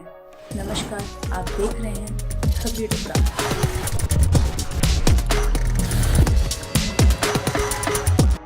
आज मैं आपको चैट जीपीटी के बारे में बहुत कुछ बताने जा रही हूँ। आई होप कि ये वीडियो आपके लिए काफ़ी इन्फॉर्मेटिव हो। ऐसे ही आप हमारे साथ वीडियो के अंत तक बने रहिए। चैट जीपीटी का full form chat generative pre train transformer है। वास्तव में यह एक प्रकार का सर्च इंजन है, लेकिन यह गूगल से पूरी तरह डिफरेंट है, क्योंकि जब कोई यूज़र गूगल पर कुछ भी सर्च करता है तो गूगल यूज़र्स के सामने रिजल्ट के फॉर्म में काफ़ी सारे वेबसाइट्स के लिंक्स प्रेजेंट करता है, जबकि चैट जीपीटी यूज़र्स के पूछे गए सवाल का जवाब एआई के माध्यम से तैयार कर टेक्स्ट फॉर्म में उसके सामने प्रेजेंट करता है। चैट जीपीटी का AI programme chat GPT user से पूछता है कि वह दी गई जानकारी से संतुष्ट है या नहीं। यदि आप जवाब में नहीं क्लिक करते हैं तो चैट जीपीटी अपने जवाब के बदलाव में आपको नया डेटा प्रोवाइड करता है। यह अपने रिजल्ट को तब तक बदलता रहता है जब तक यूजर्स इसके जवाब से संतुष्ट ना हो जाए। चैट जीपीटी एक प्रकार का एआई है जो अपना सोर्स कभी नहीं बताता। यदि चैट जीपीटी के हिस्ट्री की बात की जाए तो सैम ऑल्टमैन ने एलॉन मस्क के साथ मिलकर साल 2015 में चैट जीपीटी की शुरुआत की थी। हालांकि जब इसकी शुरुआत की गई थी तब यह एक नॉन प्रॉफिट कंपनी थी, लेकिन 1 से 2 साल के बाद ही एलॉन मस्क ने इस प्रोजेक्ट को बीच में ही छोड़ दिया था। इसके बाद बिल गेट्स की माइक्रोसॉफ्ट कंपनी के द्वारा इसमें बेहतरीन अमाउंट का इन्वेस्टमेंट किया गया और 30 नवंबर 2022 को एक प्रोटोटाइप के तौर पर इसे लॉन्च किया गया। लॉन्च होते ही ChatGPT ने मात्र 5 दिनों में 1 मिलियन यूजर्स बना लिए थे, जिसे बनाने में फेसबुक को 10 महीने, इंस्टाग्राम को 2.5 महीने और नेटफ्लिक्स को 3.5 साल लगे। ChatGPT अभी हाल ही में लॉन्च किया गया है, इसीलिए हर कोई ChatGPT के फायदे के बारे में जानने के लिए काफी एक्साइटेड है। आइए अब हम इसके कुछ एडवांटेजेस के बारे में जानते हैं कि आखिर ChatGPT के लाभ क्या है। इसका सबसे बड़ा फायदा उन यूजर्स को मिल रहा है जो अपने जवाब को बिल्कुल विस्तार से जानना चाहते हैं। जब आप गूगल पर कुछ भी सर्च करते हैं तो सर्च रिजल्ट के बाद अलग अलग वेबसाइट दिखाई देती है, लेकिन ChatGPT पर ऐसा नहीं होता। यहाँ पर आपको संबंधित रिजल्ट डायरेक्ट टेक्स्ट के फॉर्म में स्क्रीन पर दिख जाता है। इसकी एक और विशेषता यह है कि जब आप ChatGPT पर कुछ सर्च करते हैं तो आपको जो रिजल्ट दिखता है, यदि आप उस रिजल्ट से संतुष्ट नहीं हैं, तो आप इसकी जानकारी ChatGPT को दे सकते हैं। इसका AI उसी के आधार पर आपके रिजल्ट्स को अपडेट कर देता है। इसकी एक विशेषता यह भी है कि फिलहाल इसकी सर्विसेज को इस्तेमाल करने के लिए आपको 1 भी रुपए नहीं देने पड़ रहे हैं, यानी कि यूजर्स इसे फ्री में इस्तेमाल कर सकते हैं। अभी हमने ChatGPT के फायदे के बारे में जाना, लेकिन अब हम इसके कुछ डिसएडवांटेजेस के बारे में भी जानेंगे, क्योंकि इसके पास जो डेटा मौजूद है वह लिमिटेड है। वर्तमान में ChatGPT के द्वारा सिर्फ अंग्रेजी भाषा को ही सपोर्ट किया जा रहा है, इसीलिए जो लोग अंग्रेजी भाषा समझते हैं उनके लिए यह उपयोगी साबित होगा। हालांकि भविष्य में अन्य भाषाओं को भी शामिल किया जाएगा। इसके AI की ट्रेनिंग साल 2022 की स्टार्टिंग में ही खत्म हो चुकी है। ऐसे में 2022 के मार्च के महीने के बाद की जो भी घटना है उसके बारे में शायद ही आपको जानकारी मिले। बता दें कि तब तक ही आप इसका इस्तेमाल फ्री में कर सकेंगे जब तक यह रिसर्च पीरियड में है। रिसर्च पीरियड पूरा होने के बाद इसका इस्तेमाल करने के लिए यूजर्स को पैसे देने होंगे। हालांकि यह पैसे कितने होंगे इसके बारे में अभी कोई भी जानकारी उपलब्ध नहीं है। एक तरफ कुछ लोग ChatGPT को लेकर बहुत खुश हैं, वहीं दूसरी ओर कुछ लोग ऐसे भी हैं जो इससे नाराज हैं। कुछ लोगों का कहना है कि इस टेक्नोलॉजी की वजह से कई लोगों की नौकरी चली जाएगी, जबकि बीते समय की बात की जाए तो ऐसी टेक्नोलॉजीज आई हैं जिसके वजह से समय समय पर इंसानों की नौकरी जाती रही है। इसीलिए लोग इस बात को लेकर भी चिंतित हैं कि ChatGPT की वजह से कई लोगों को अपनी नौकरी गंवानी पड़ सकती है। हालांकि अगर विस्तार पूर्वक देखा जाए तो इसकी वजह से अभी किसी भी इंसान की नौकरी फिलहाल खतरे में नहीं है, क्योंकि इसके द्वारा दिए गए जवाब 100% एक्यूरेट नहीं होते हैं। हालांकि हो सकता है कि आने वाले समय में ChatGPT की टीम इस पर और ज़्यादा मेहनत करे और लेटेस्ट टेक्नोलॉजीज के साथ इसे और ज़्यादा एडवांस बनाए। ऐसी अवस्था में यह विभिन्न लोगों की नौकरी को भी खत्म कर सकता है। अगर इसे लगातार ऐसे ही डेवलप किया जाता रहा तो इसकी वजह से ऐसी नौकरियां खत्म हो जाएंगी जिसमें सवाल जवाब से संबंधित कामकाज होते हैं, जैसे कि customer care, teachers, content writers इत्यादि। दोस्तों, यह अब आप पर निर्भर करता है कि आप ChatGPT को किस रूप में देखते हैं। कमेंट करके ज़रूर बताएं, और यदि आपको यह वीडियो इन्फॉर्मेटिव लगा हो तो इसे लाइक और शेयर ज़रूर करें। और भी टेक्नोलॉजी से जुड़े वीडियोस को देखने के लिए हमारे चैनल खबरी टुकड़ा को सब्सक्राइब ज़रूर करें।